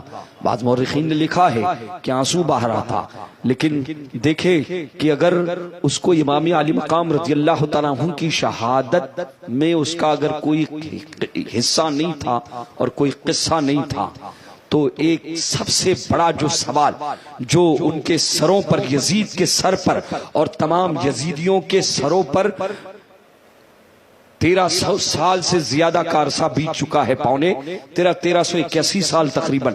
دیکھیں اس زمانے سے امام عالی مقام کی شہادت سے لے کر اب تک ان کے سروں پر یہ سوال ہے کہ آخر یزید نے اگر وہ ناراض تھا قتل حسین سے تو اس نے ابن زیاد اور ابن سعد اور خولی اور شمر جتنے بھی تھے ان سے انتقام کیوں نہیں لیا؟ یہ تو سب اسی کے تھے، کسی ایک کا بھی اس نے مواخذہ نہیں کیا، بلکہ امام علی مقام رضی اللہ تعالیٰ عنہ سے اس نے دربار میں، اس وقت بھرے دربار میں کہا تھا کہ یزید کہتا ہے کہ امام زین العابدین سے کہ تمہارے بابا کا دور ختم ہو گیا، تبل بج رہے تھے، زین العابدین دیکھ یہ ہمارے نکارے ہیں، یہ یزید کے نکارے ہیں جو بج رہے ہیں. اتفاق کی اذان ہونے لگی مسجد سے، اللہ اکبر اللہ اکبر. امام نے جواب دیا اشہد ان لا الہ الا اللہ، امام نے جواب دیا، شہادت کا بھی جواب دیا. اور جب مؤذن اشہد ان محمد الرسول اللہ پر پہنچا ہے، امام زین العابدین تڑپ جاتے ہیں اور یزید سے کہتے ہیں اے یزید اب بتا، دیکھ تیرا نکارہ تو بچ پر ختم ہو گیا، یہ دیکھ کہ اذان میں تیرے نانا کا نام ہے یا میرے نانا کا نام لیا جا رہا ہے. تیرا نکارہ تو ختم ہو گیا لیکن یہ نکارہ قیامت تک بجے گا. تو بتا کہ محمد رسول اللہ تیرے نانا ہے یا میرے نانا ہے. مختلف روایتیں.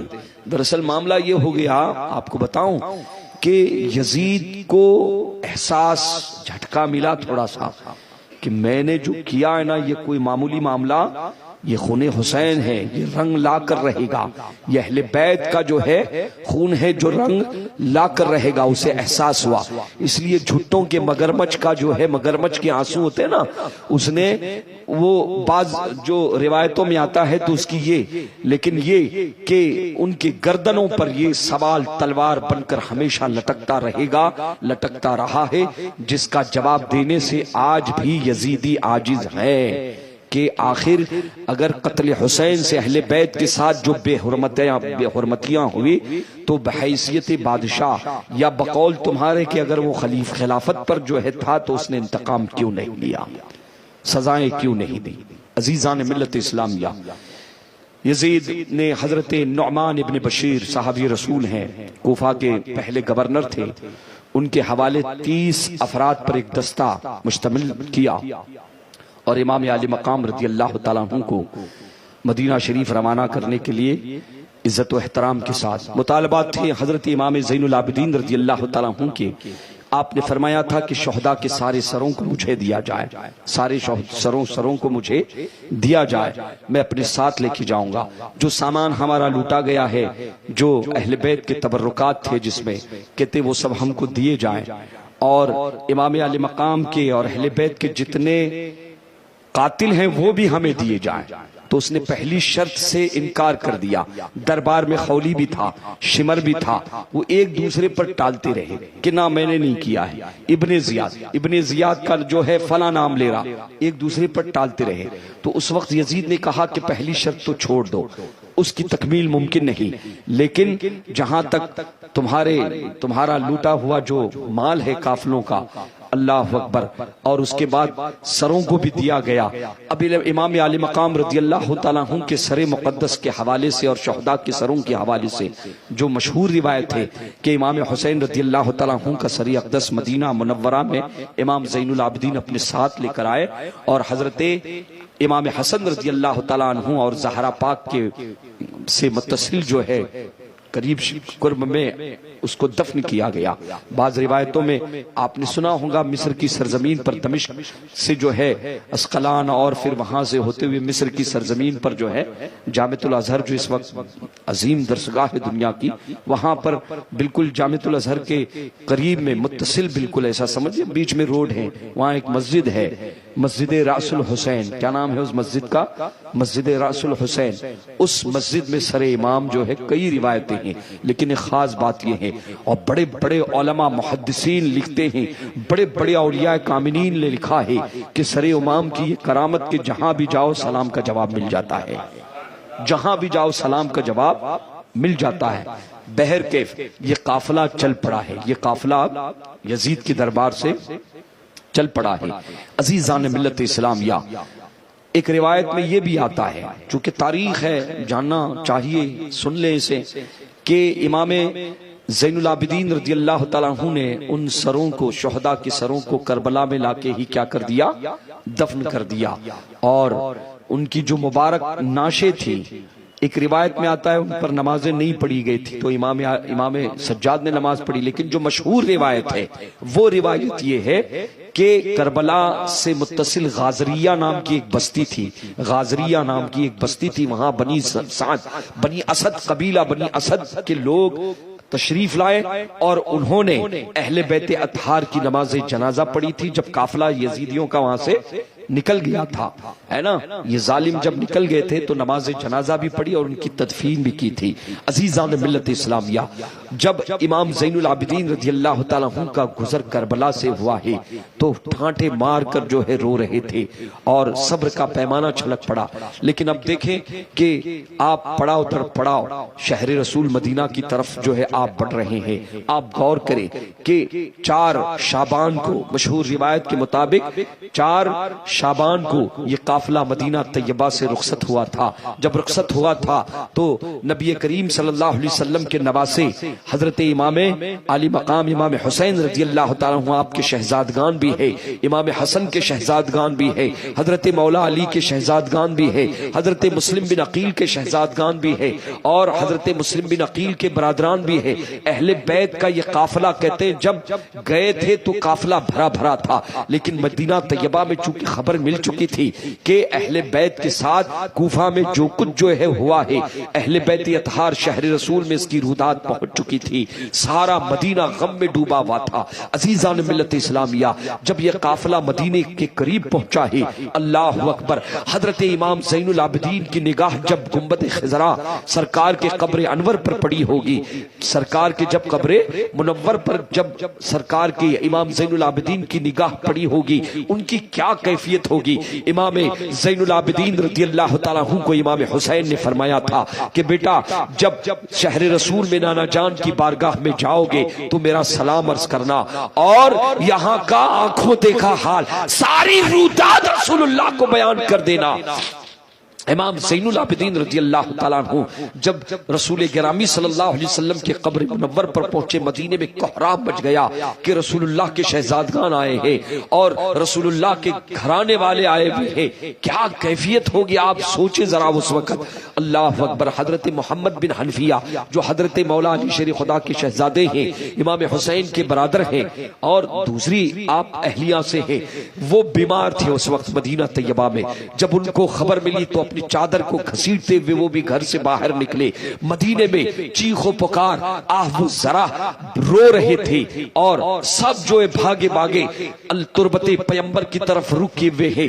امام زین العابدین رضی اللہ تعالیٰ عنہ کے بارے میں روایتوں میں آتا ہے جب رسول اللہ کی نانا جان کی مزار پر پہنچے ہیں، انہوں نے سلام عرض کیا ہے، صبر کا پیمانہ ٹوٹا ہے، زار و قطار روتے ہوئے بے ہوش ہو کر گر گئے، اور جب ہوش میں آئے ہیں انہوں نے اپنے لالا کو کیا سنایا ہوگا اور رسول اللہ نے کیا سنا ہوگا وہ جانے اور رسول اللہ جانے.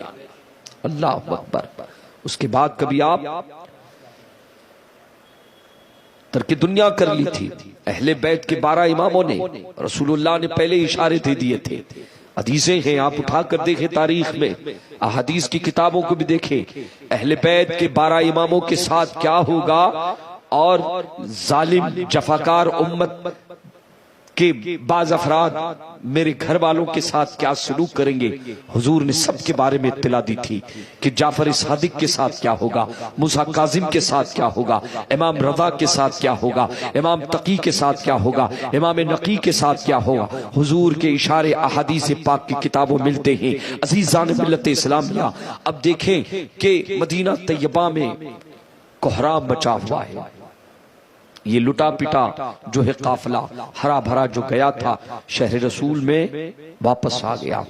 رسول گرامی بابقار صلی اللہ علیہ وسلم نے اللہ کے محبوب پر وحی، اللہ نے اپنے محبوب پر وحی نازل فرمائی، ان اللہ اوحا الی محمد صلی اللہ علیہ وسلم، کہ اللہ نے اپنے محبوب پر وحی نازل فرمائی کہ یا محمد صلی اللہ علیہ وسلم انی، نعرہ تکبیر، نعرہ رسالت، علماء اہل سنت، حضور سید صاحب قبلہ،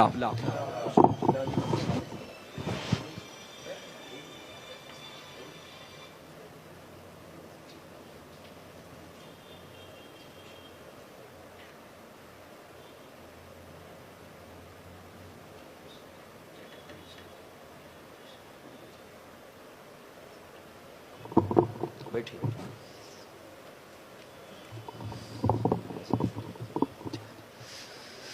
ماشاءاللہ مخدوم گرامی، مخدوم ابن مخدوم،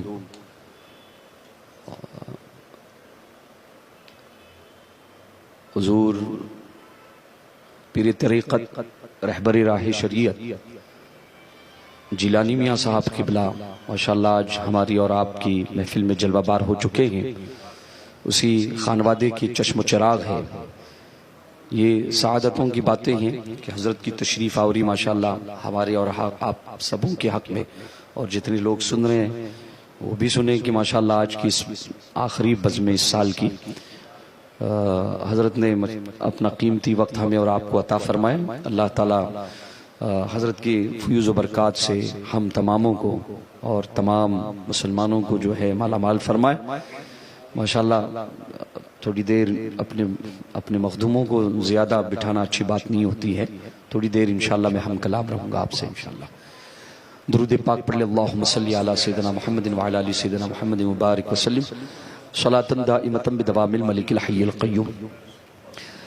اللہ سبحانہ وتعالی نے اپنے محبوب پر وحی نازل فرمائی، فرمایا کہ محبوب انی قتلت بیحییٰ 70 الفا، اے محمد میں نے یحییٰ ابن زکریا کے بدلے میں جنہوں نے میرے نبی یحییٰ ابن زکریا کو قتل کیا تھا، کہتے 70,000 کو میں نے موت کی گھاٹ اتار دیا، عذاب مبتلا کر دیا، لیکن کہتے ہیں وَبِی ابن بنتکا، تمہاری شہزادی فاطمہ کے شہزادے کو جب ظلم قتل کیا جائے گا تو اللہ نے وحی نازل فرمائی کہ 70 الفا نہیں، 70 الفا و 70 الفا، 1,40,000 قتل کے گھاٹ اتار دیے جائیں گے۔ سوال یہ پیدا ہوتا ہے، آپ سوچ سکتے ہیں کہ بظاہر وہاں پر 22,000 تلواریں تھی، 22,000 تلواریں تھی، کہ حدیث پاک میں 1,70,000 ساتونے 14، 1,40,000 کا عدد کیوں آیا ہے؟ عزیزان ملت اسلامیہ، شارحین احادیث فرماتے ہیں کہ امام علی مقام رضی اللہ تعالیٰ عنہ کے قتل میں جنہوں نے حصہ نہیں لیا تھا، آپ کے خلاف جو میدان میں نہیں اترے تھے، لیکن وہ اس سے خوش تھے کہ جو کچھ اہل بیت کے ساتھ ہو رہا ہے اس سے جو انہوں نے خوشی کا مظاہرہ کیا تھا، یا وہ لوگ جو موجود تھے لیکن امام کے ساتھ بے وفائی کی امام کا ساتھ نہیں دیا، حق سمجھتے ہوئے بھی، کہتے وہ بھی اس پاداش میں اللہ کے عذاب میں کو گرفتار کر لیا۔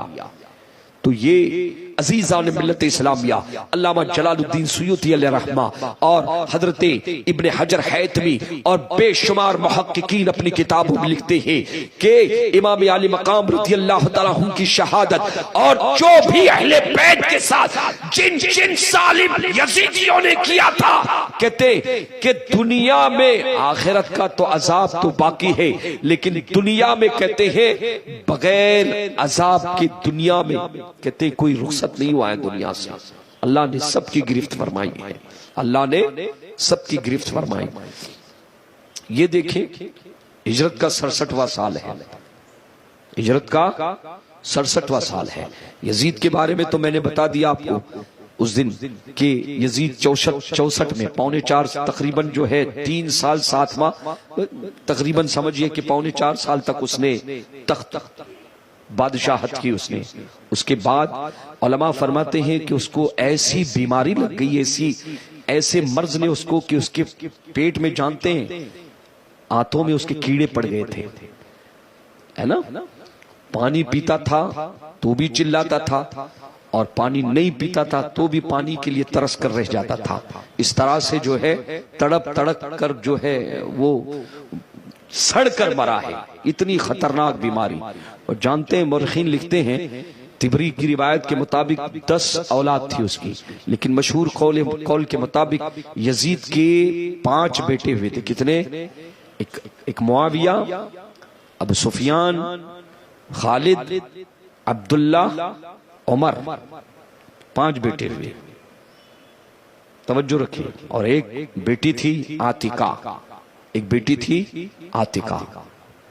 نسل باقی نہیں رہی، نسل باقی نہیں رہی، بلکہ اس دن میں نے ذکر کیا، تھوڑی توجہ دلاؤں، کہ جو معاویہ یزید کا جو بیٹا معاویہ تھا، جب یزید موت کے بالکل قریب پہنچا ہے تو اسے تخت پر بٹھایا گیا، تخت بادشاہت پر اسے بٹھایا گیا، یزید نے بٹھایا۔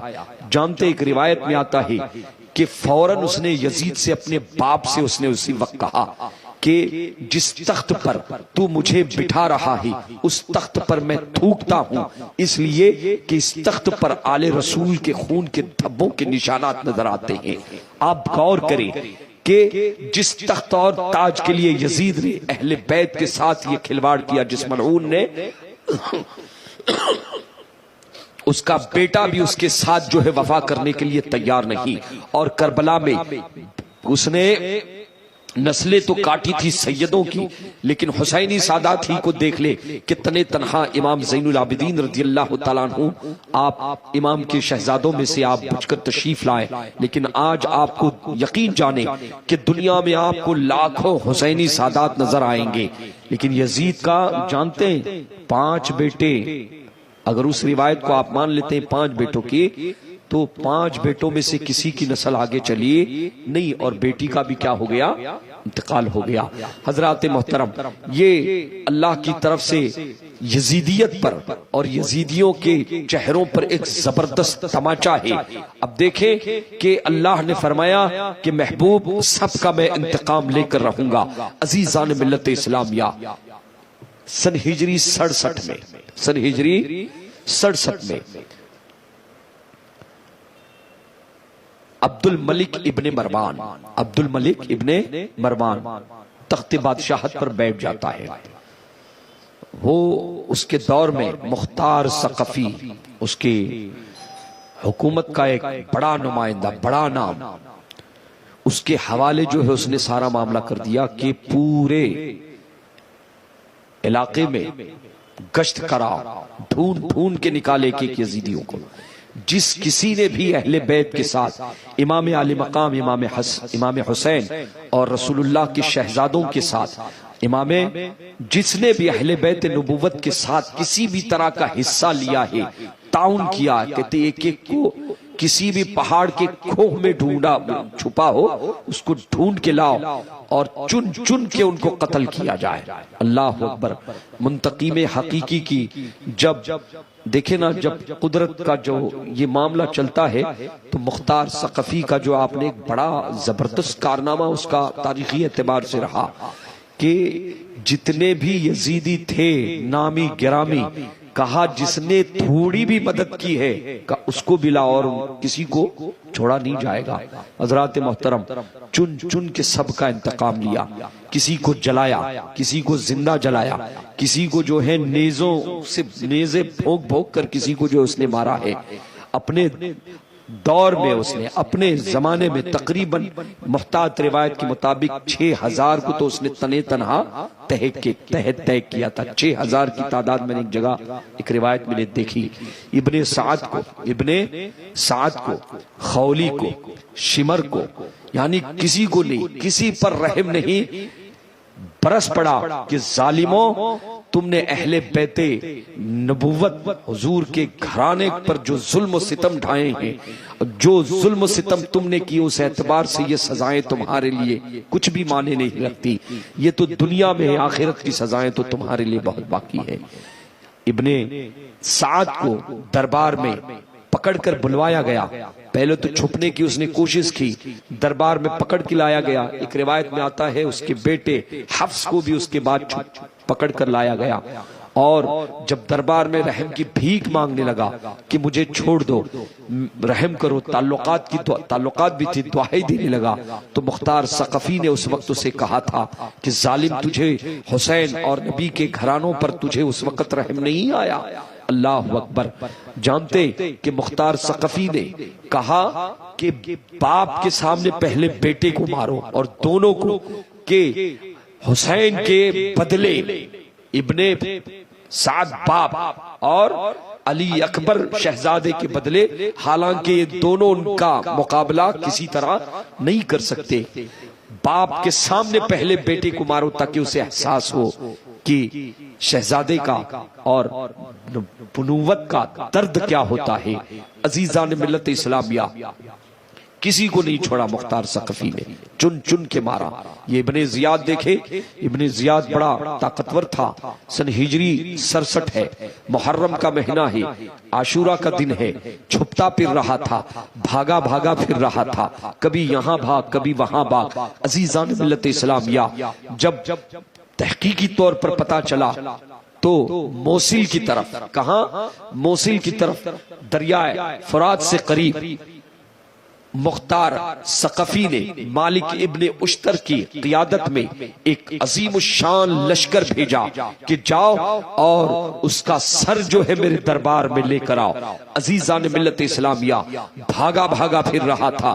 ایک روایت کتابوں میں ہے, پڑھنے میں گزری ہے, نظروں سے گزری ہے کہ بھاگتے بھاگتے کسی وقت یہ ایک جنگل میں, ایک صحرا میں پہنچ گیا. پیاسا تھا, پانی کے لیے تڑپ رہا تھا, پانی کے لیے تڑپ رہا تھا کہ اچانک ایک صحرا میں کٹیا نظر آئی. کٹیا کے قریب گیا تو دیکھا کہ قرآن مجید کے تلاوت کرنے کی آواز آ رہی ہے. اندر گیا, بھاگتا پھر رہا تھا, دوڑتا پھر رہا تھا. جب اندر گیا تو دیکھا قرآن مجید کی تلاوت ہو رہی ہے, تلاوت کرنے والا کوئی اور نہیں, حضرت امام زین العابدین رضی اللہ تعالیٰ عنہ ہے. پہلے تو وہ حیرت زدہ ہوا, بعد میں امام زین العابدین نے جب اسے دیکھا, آنکھیں آنکھوں سے ملی ہے, تو پانی کا اس نے سوال کیا, پانی کی بھیک مانگی. امام زین العابدین نے 1 مرتبہ, 2 مرتبہ, تیسری مرتبہ اس نے پانی طلب کیا.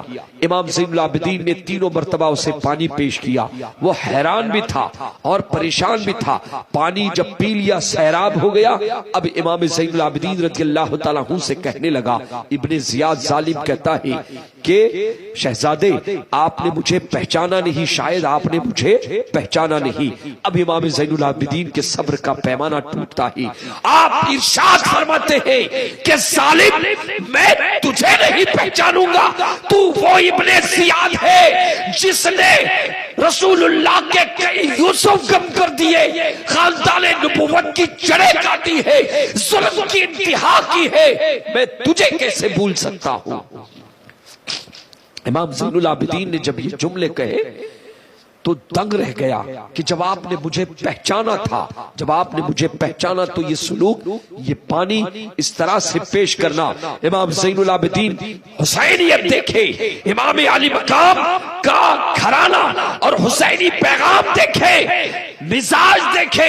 امام زین العابدین فرماتے ہیں کہ ابن زیاد, ایک دن وہ تھا جب رسول کے گھر والے تمہارے کوفہ میں مہمان بن کر آئے تھے, تم نے پانی پر ناکہ بندی لگائی تھی. یہ تمہارا مزاج تھا, یہ تمہارا رواج تھا, لیکن آج تم نبی کے گھر والوں دروازے پر آئے ہو, یہ ہمارا مزاج ہے. کہا آج تم مہمان بن کر آئے ہو, کہ ظالم تجھے کبھی نہیں بھول سکتا. اللہ اکبر.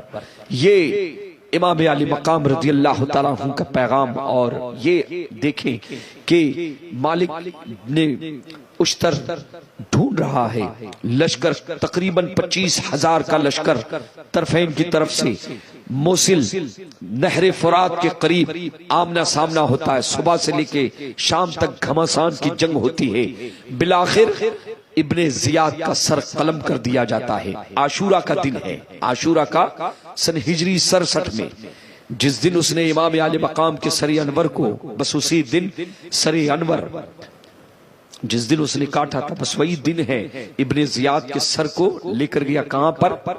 کوفہ میں دارالامارت میں، اور پیش کیا مختار ثقفی کے دربار میں۔ مختار ثقفی نے وہ سر ابن زیاد ظالم ملعون کا رکھا، اعلان کیا، پورے بلایا جائے سب کو، اعلان کیا کہ آؤ دیکھو کوفہ والو، جس ابن زیاد نے اہل بیت کے ساتھ کھلواڑ کیا تھا، یہی وہ مقام ہے، یہی دن ہے اور یہی تاریخ ہے جس دن اہل بیت رسول اللہ کے شہزادے کے ساتھ اس نے کھلواڑ کیا۔ اس کا انجام دیکھو، خدا نے دنیا میں اسے عذاب میں گرفتار کیفر کردار تک پہنچا دیا، ابھی آخرت تو باقی ہے۔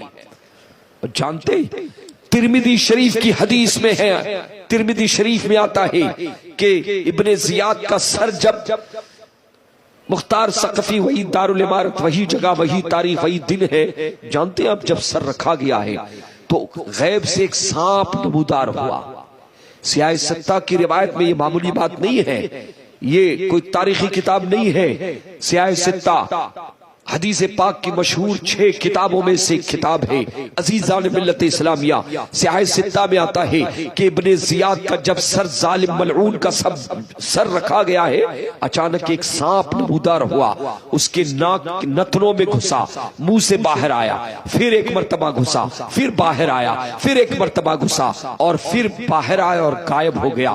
دربار میں جتنے لوگ تھے اس منظر کو دیکھ رہے تھے، دہشت زدہ ہو گئے، خوف میں مبتلا ہو گئے۔ عزیزان ملت اسلامیہ، ترمذی شریف کی اس روایت سے امام حسین کی حقانیت کا پتہ چلتا ہے۔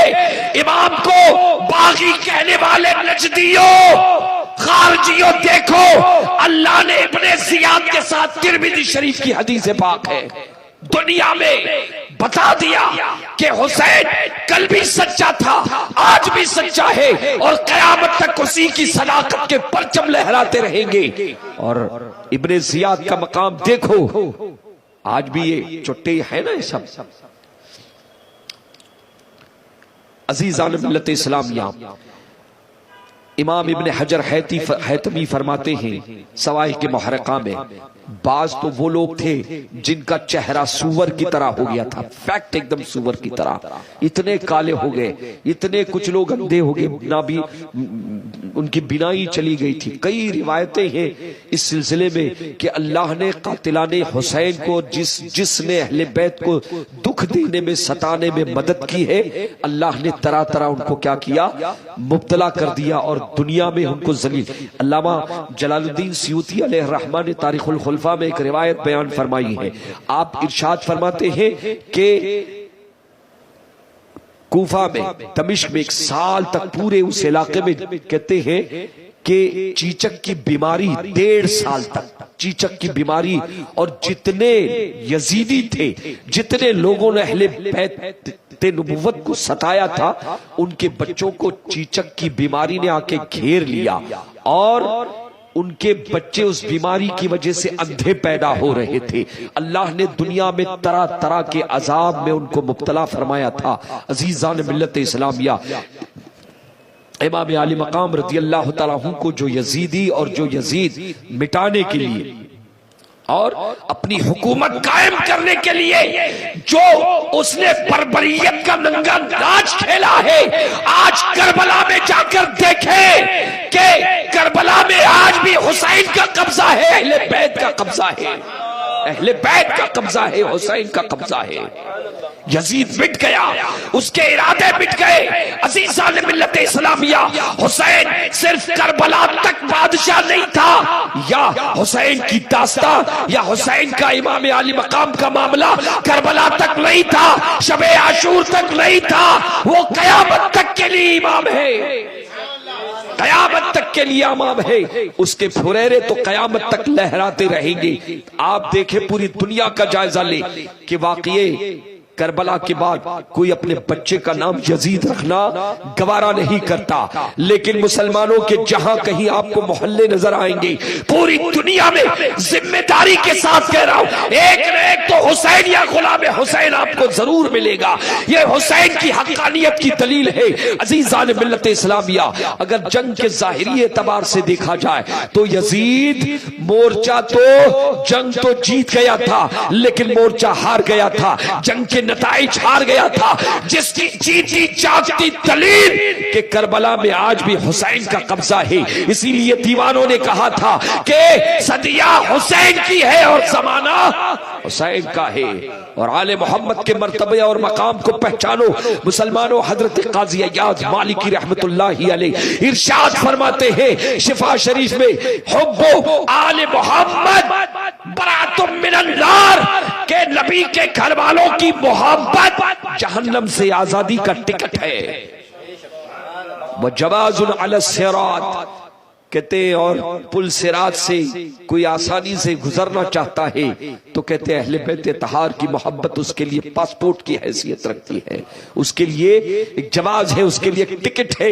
عزیزان ملت اسلامیہ، قرآن نے ہم سے مطالبہ کیا ہے کہ اہل بیت اطہار کی محبت۔ اور ایک بات آپ کو بتاؤں، یہ دیکھیں کہ یہ سینہ کوٹنا آج کل تو کئی ایشو، سوشل میڈیا کا دور ہے نا، امام علی مقام کی محبت اور پیغام کربلا کو عام کرنے کے یہ بہترین طریقے ہیں۔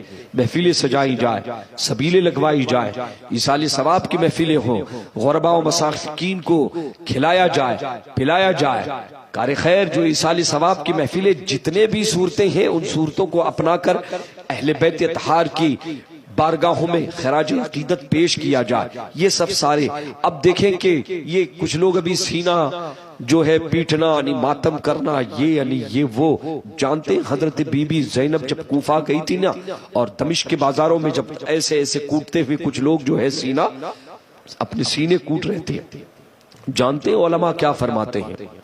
اہل سنن فرماتے ہیں کہ امام حضرت بی بی زینب رضی اللہ تعالیٰ عنہ نے اس وقت ارشاد فرمایا تھا کہ ظالموں، تم نے نبی کے گھر والوں کو، میرے شہزادوں کو اور حضور کے شہزادوں کو مہمان بلا کر بلایا، دھوکہ دیا تم نے، ان کے پیٹ میں خنجر بھونکا ہے، اور یہ اب سینہ پیٹنا اور آنکھیں بہانا کام نہیں کرے گا، قیامت تک پیٹتے رہو گے، آپ کی بددعا کا اثر ہے یہ۔ ماتم کا اگر یہ مفہوم لیا جائے کہ اہل بیت کے تذکرے سننے کے بعد یقیناً اہل ایمان کی آنکھوں سے آنسو فطری طور پر، اور یہ محبت کا کہتے اثر ہے، تو وہ بخشش کا ذریعہ ہے کہ غم حسین میں واقعی اگر کوئی آنسو گرتا ہے تو وہ آنسو نہیں، وہ موتی ہے۔ وہ کیا ہے؟ موتی ہے۔ لیکن یہ ماتم کہتے ہیں حضور نظمی میاں صاحب علیہ الرحمہ کا غالباً جو ہے وہ شعر میرے ذہن میں اس وقت آ رہا ہے کہ حسین کا نام اور ماتم، حسین کا نام اور ماتم، نہیں ہے اہل سنن کا یہ شیوا، نہیں ہے اہل سنن کا یہ شیوا کہ شہید مرتے نہیں ہے نظمی، قرآن یہ اعلان کر رہا ہے۔ تو دیکھیں حضور نظمی میاں صاحب اور کچھ لوگ جو ہے بابا ماتم کو لے کر تو ٹھیک ہے بابا، سنو میں آپ کو ایک کسوٹی دے کے جا رہا ہوں، اگر کوئی ماتم دیکھنے کو عبادت قرار دے، آج کل یہ بھی ہو گیا نا، کچھ لوگ ماتم کرتے نہیں لیکن کہتے نہیں ماتم دیکھنے کو اچھا لگتا ہے، تو میاں سنو کہ ہم بھی ماتم کرنے یا ماتم دیکھنے کے لیے تیار ہیں، لیکن تمہیں بتانا پڑے گا کہ کیا امام زین العابدین نے ماتم کیا؟ امام حسین لاشوں پر لاشیں اٹھا کر لا رہے ہیں کربلا کے میدان سے، لیکن ان کے زبان پر حرف شکایت نہیں، کیا انہوں نے ماتم کیا؟ نہیں کیا۔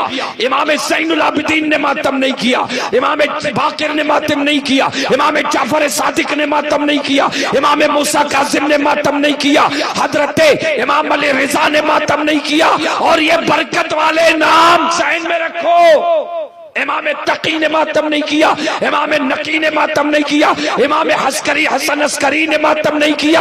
اگر ماتم کرنا عبادت ہوتا تو کیا یہ ماتم نہیں کرتے؟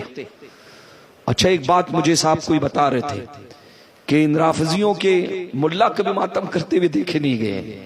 اب یہ کہاں تک صحیح ہے مجھے خبر نہیں ہے.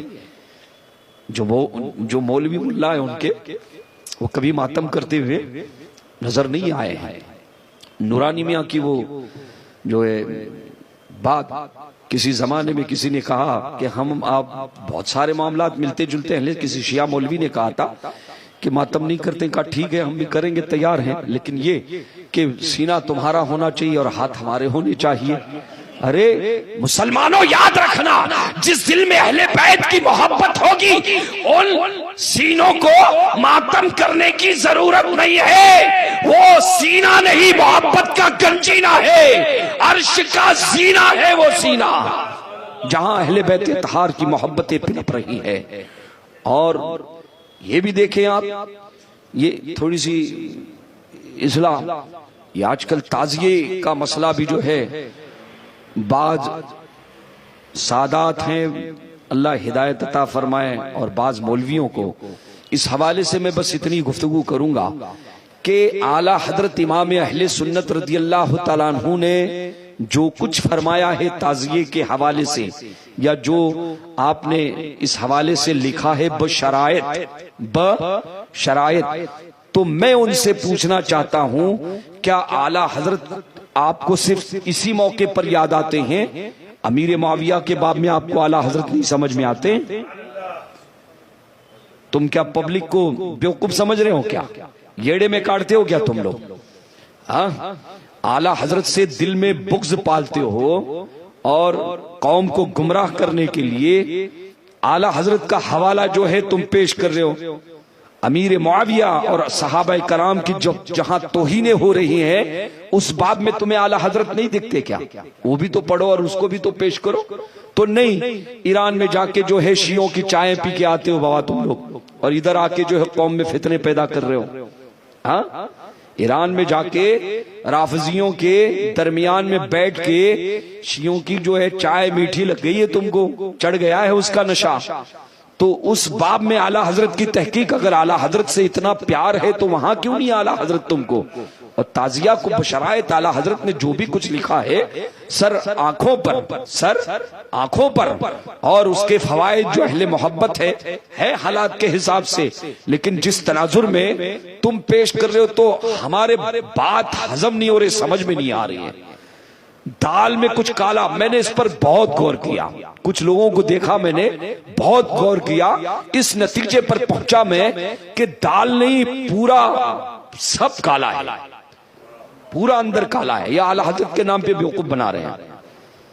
ادھر جاتے ہیں ایران میں، وہاں شیعوں کے ساتھ بیٹھ کے ان کی کانفرنسوں میں ان کی اور مسلک اعلیٰ حضرت کی دھجیاں وہاں جا کے اڑا رہے ہو، اور یہاں سوشل میڈیا پہ تم لوگ بیوقوف بناتے ہو. تم کو کیا لگتا ہے تمہارے پردے چہرے سے کوئی پھاڑنے والا نہیں؟ اعلیٰ حضرت تو اہل بیت کے سچے عاشق تھے، اعلیٰ حضرت تو اہل بیت کے سچے عاشق تھے. کتنی پیاری ترجمانی کرتے ہیں کہ تیری نسل پاک میں ہے بچہ بچہ نور کا، تو ہے عین نور تیرا. اس لیے اہل سنت کو چاہیے کہ یہ اس وقت جو ہے جس انداز میں مسائل کو ہینڈل کیا جا رہا ہے، سیاسی انداز میں، کہ دونوں طرف سے ڈھول بجائے جا رہے ہیں، یہ بھی خوش نہیں وہ بھی خوش، ایران کی چائے بھی زندہ باد، اور ادھر جو ہے تو بابا ہم دھوکہ کھانے والے لوگ نہیں ہیں انشاءاللہ. تو اس کا آپ خیال رکھیں. خصوصی طور پر سوشل میڈیا میں جو بھی اعلیٰ حضرت کے نام سے یہ بیوقوف بنا رہے ہیں، ادھر تحقیق کرو بابا، تحقیق جا کے آئے چائے پی کے. ہم ڈرنے والے نہیں بابا، جب بولنے پہ آئیں گے تو انشاءاللہ. خیر، یہ چند باتیں تھیں، آج کی آخری مجلس تھی، اور میں نے جو کچھ سرسری اجمالی حالات میں نے بیان کی، اللہ قبول فرمائے، مقبول فرمائے، اور اہل بیت کی سچی محبتی عطا فرمائے. اور خصوصاً جماعت رضائے مصطفیٰ کے نوجوانوں نے جو یہ پروگرام ماشاءاللہ عطیف اور کیا نام ہے ان کا، ندیم بھائی اور ان کے رفقا وغیرہ جو بھی ہیں، جس کسی نے اہتمام کیا، اہل خانہ ہے، ان کی بڑی محنتیں رہیں. اہل سنت و جماعت مسلک اعلیٰ حضرت پر جو ہے قائم رہیں، جد و جہد کوشش کریں. اور جماعت رضائے مصطفیٰ کے لوگ جتنے مجھے سن رہے ہیں وہ خاص طور پر میری ان چند نصیحتوں کو، باتوں کو اپنے ذہن میں رکھیں کہ خلوص کے ساتھ، للہیت کے ساتھ، حسن تدبر کے ساتھ، بردباری کے ساتھ کام کریں. جب دین کی تبلیغ کرے مسلک اعلیٰ حضرت کی ترجمانی کے لیے، یہ تاج الشریعہ کا مشن ہے. تاج الشریعہ زندگی، تاج الشریعہ ایک کہتے ہیں نا ایک ذمہ دار تحریک کا نام ہے، سراپا ذمہ دار انجمن کا نام ہے. امام اہل سنت نے جو بیڑا اٹھایا تھا اور حضور مفتی اعظم نے جس مسلک کی ترجمانی کی، اس کے نقیب حضور تاج الشریعہ علیہ رحمہ تھے. تو یہ تحریک جماعت رضائے مصطفیٰ ایک ذمہ دار تحریک ہے. اس لیے اس تحریک کے جتنے کارکن ہیں جماعت رضائے مصطفیٰ کے نوجوان، ان کے لیے دعا بھی ہے اور ایک نصیحت بھی کہ حسن تدبر کے ساتھ، حسن کے ساتھ، بردباری کے ساتھ عالمی سیاست پر، ہندوستان کی سیاست پر، مذہبی سیاست پر گہری نظر کریں اور پھر دین کا کام کریں. اعلیٰ حضرت کو کے نقش قدم کو کام کرنے کے لیے نمونے عمل بنائے اور بہت توجہ کے ساتھ اور اظہار بیان میں اور زبان ہلانے میں جلد بازی نہ کریں. جب بھی کوئی معاملات ہو، اپنے مرکز سے بڑے معاملات ہو، اپنے مرکز سے رائے مشورے ضرور لیں. حضور قائد ملت قیادت فرما رہے ہیں، ایک ذمہ دار شخصیت ہے، ایک ذمہ دار شخصیت ہے. تو جلد بازی نہ کریں، جد و جہد کریں اور ایک دوسرے کی اصلاح بھی کرتے رہیں. ایک مشورہ یہ بھی ہے کہ فقیر کا ایک بس مشورہ ہے، اگر قبول افتد بہت بڑی بات ہوگی، اس کے اثرات بھی دیکھنے ملیں گے. چونکہ بابا ہم لوگ بولنے والے ہیں، جب بولنے پہ آئیں گے تو کھل کے بات کریں گے انشاءاللہ. اور بریلی تو اپنا مرکز تھا ہے اور انشاءاللہ وہاں سے کل بھی جو ہے نسبتیں وابستہ ہیں. ایک چیز اور بھی یہ خیال رکھیں کہ جتنی جماعت رضائے مصطفیٰ کی شاخیں پوری دنیا میں، ہندوستان میں جتنے نوجوان وہاں پر کام کر رہے ہیں، تو ان کی تربیت کے لیے اور ان کی ترغیب کے لیے یہ حضور قائد ملت کی بارگاہ میں میری اور جتنے ذمہ دار ہیں ان کی بارگاہ میں ایک فقیر کا ایک گزارش ہے، ایک گزارش ہے، مؤدبانہ گزارش ہے کہ جتنے ہمارے نوجوان ماشاءاللہ کام کر رہے ہیں تو ان کی تربیت کے لیے اور ان کی ہدایت کے لیے بھی، تاکہ وہ علم اور تربیت کے زیور سے مکمل آراستہ اور پیراستہ ہوں، تو اس کے نتائج انشاءاللہ کچھ اور ہوں گے، ہے نا. آج مسلک اعلیٰ حضرت کے اور اعلیٰ حضرت کو ڈسنے والے بہت لوگ ہیں. ہم سب کو جانتے ہیں بابا کہ کون اپنے مفاد کے لیے نام لے رہا ہے اور کون کس کے لیے کام کر رہا ہے. تو اسی بل میں ہاتھ ڈالنا چاہیے جہاں کچھ ملے گا، اور جہاں کچھ محبتوں کے سوا نہیں ملے گا وہاں ہاتھ نہیں ڈالنا چاہیے. تو وہ سب جانتے. تو ایسے حالات میں ذمہ داری اور ضروری بن جاتی ہے کہ ہم کس طرح سے دین کی تبلیغ کریں اور اس مشن کو آگے بڑھائیں. ماشاءاللہ ویسے خدمات اچھے ہیں اور کافی جد و جہدیں ہیں. اعلیٰ حضرت کی تحریک ہے، مفتی اعظم کے دل کا وہ کہتے ہیں نا سوز ہے، اور تاج الشریعہ کی ماشاءاللہ ایک اٹھی ہوئی ان کی اور حضور قائد ملت، اللہ تعالیٰ ان کے درجات بلند کریں اور ان کی قیادت کو سلامت رکھے، برقرار رکھے. چند باتیں جو کرنی تھی میں نے کی. اللہ تعالیٰ قبول حق کی توفیق عطا فرمائے. ان 11 روزہ مجلسوں میں اگر سبقت لسانی کے طور پر کوئی جملہ ہوتا ہے بابا، کبھی سبقت لسانی کے طور پر ہو جاتا ہے، تو اللہ میری مغفرت فرمائے اور توشہ آخرت بنائے. استغفر اللہ ربی من کل ذنب واتوب الیہ. سید صاحب کی بلا کے حوالے صلاۃ و سلام پڑھیں گے. سید صاحب کا حکم ہے.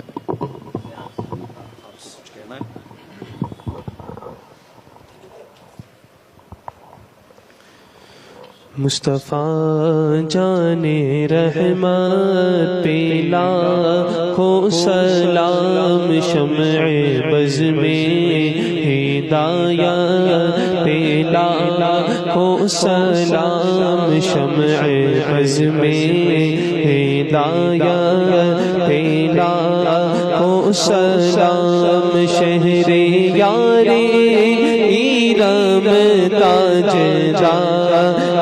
حرم، شہر یاری ایرم تاج حرم، نو بہار شفاعت پہ لاکھوں سلام. مصطفیٰ جان رحمت پہ لاکھوں سلام شمع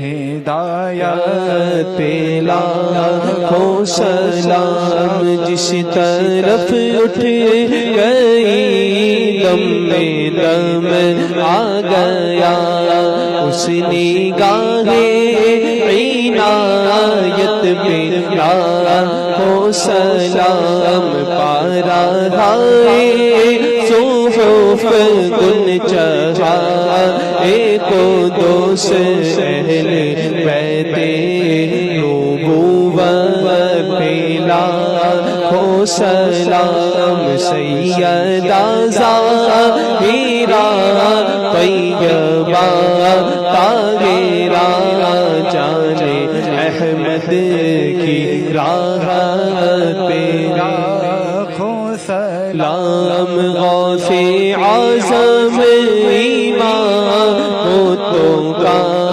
بندوں کا جلوہ شان قدرت پہ لاکھوں سلام ہند کے بادشاہ دین کے او معین خواجہ دین و ملت پہ لاکھوں سلام ڈال دی قلب میں عظمت مصطفیٰ ڈال دی قلب میں عظمت مصطفیٰ سیدی اعلی حضرت پہ لاکھوں سلام غوث و خواجہ رضا حمید و مصطفیٰ پنجے گنجے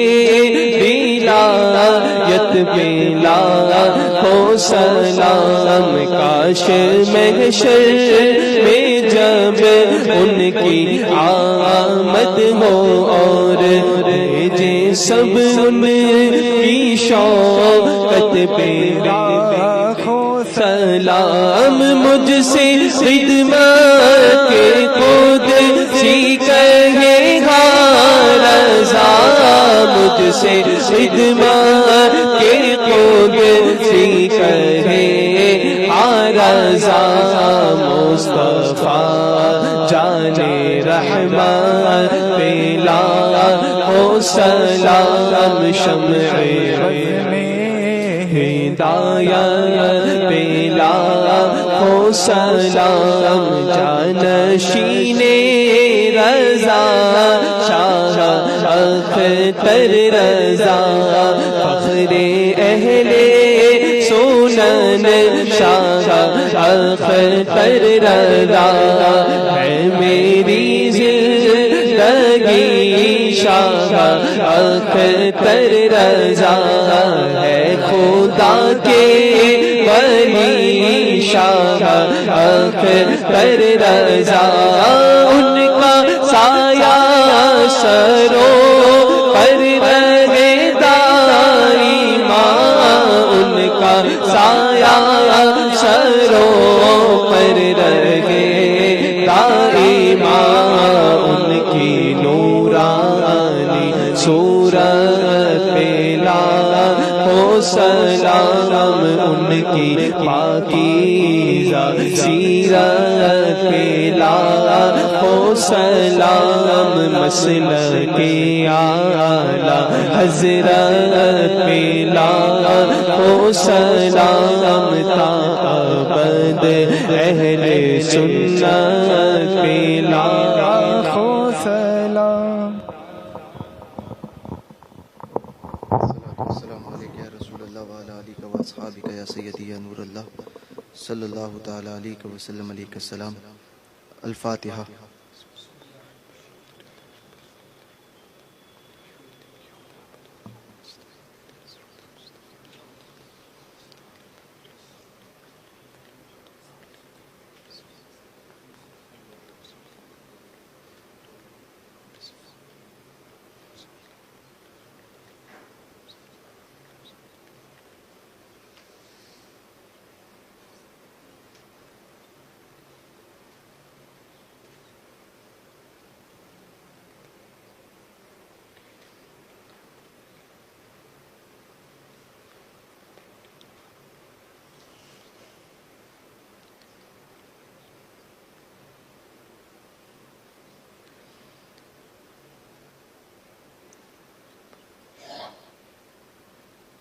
اللہم صلی علی سیدنا و مولانا محمد معدن الجود والکرم وآلہ واصحابہ اجمعین وبارک وسلم۔ الہی اس مجلس خیر کو اپنی بارگاہ میں قبول فرما، یہاں سے جانے سے پہلے ہم سب کا شمار بخشے ہوئوں میں فرما دے۔ پروردگار ہماری، ہمارے والدین کی، ہمارے مرحومین کی، ہمارے مریدین، محبین، متعلقین اور تمام امت محمدیہ کی بے حساب بخشش و مغفرت فرما۔ مالک و مولا حضور غوث اعظم کے صدقے خیر کو ہم سب کا مقدر بنا۔ الہی اسلامی زندگی عطا فرما، اسلامی ایمانی موت نصیب فرما۔ پروردگار تقدیر کی برائی سے محفوظ فرما۔ اگر تقدیر میں کوئی برائی لکھی ہو تو غوث اعظم کا واسطہ اس تقدیر کی برائی کو تقدیر کی اچھائی میں تبدیل فرما دے۔ حضور غوث پاک کے صدقے میں ہم سب کی جائز مرادیں پوری فرما۔ آنے والی زندگی، آنے والے لمحات، آنے والی ساعتیں ہم سب کے لیے مبارک سے مبارک تر فرما۔ پروردگار ہماری خانقاہیں، درگاہیں، مساجد، مدارس، ان سب کی حفاظت فرما دے۔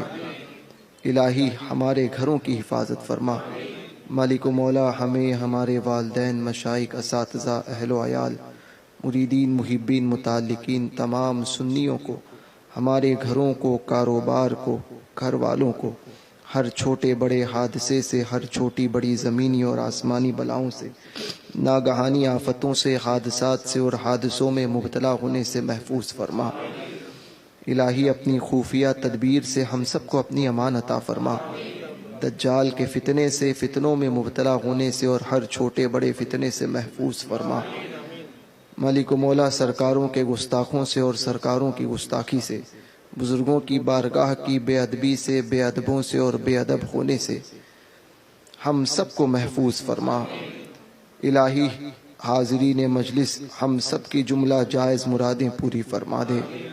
پروردگار دنیا و آخرت کی برکتیں عطا فرما۔ سب کے رکے ہوئے کاموں کو پائے تکمیل تک پہنچا۔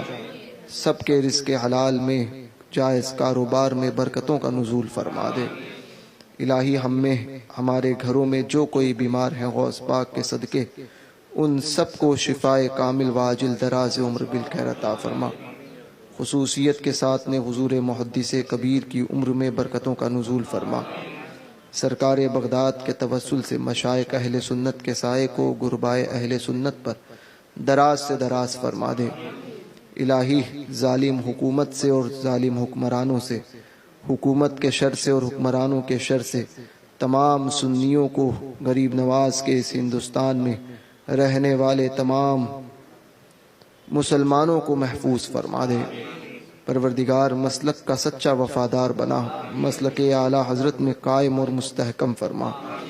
حضور غوث پاک کے صدقے ہم سب کے اٹھے ہوئے ہاتھوں کی لاج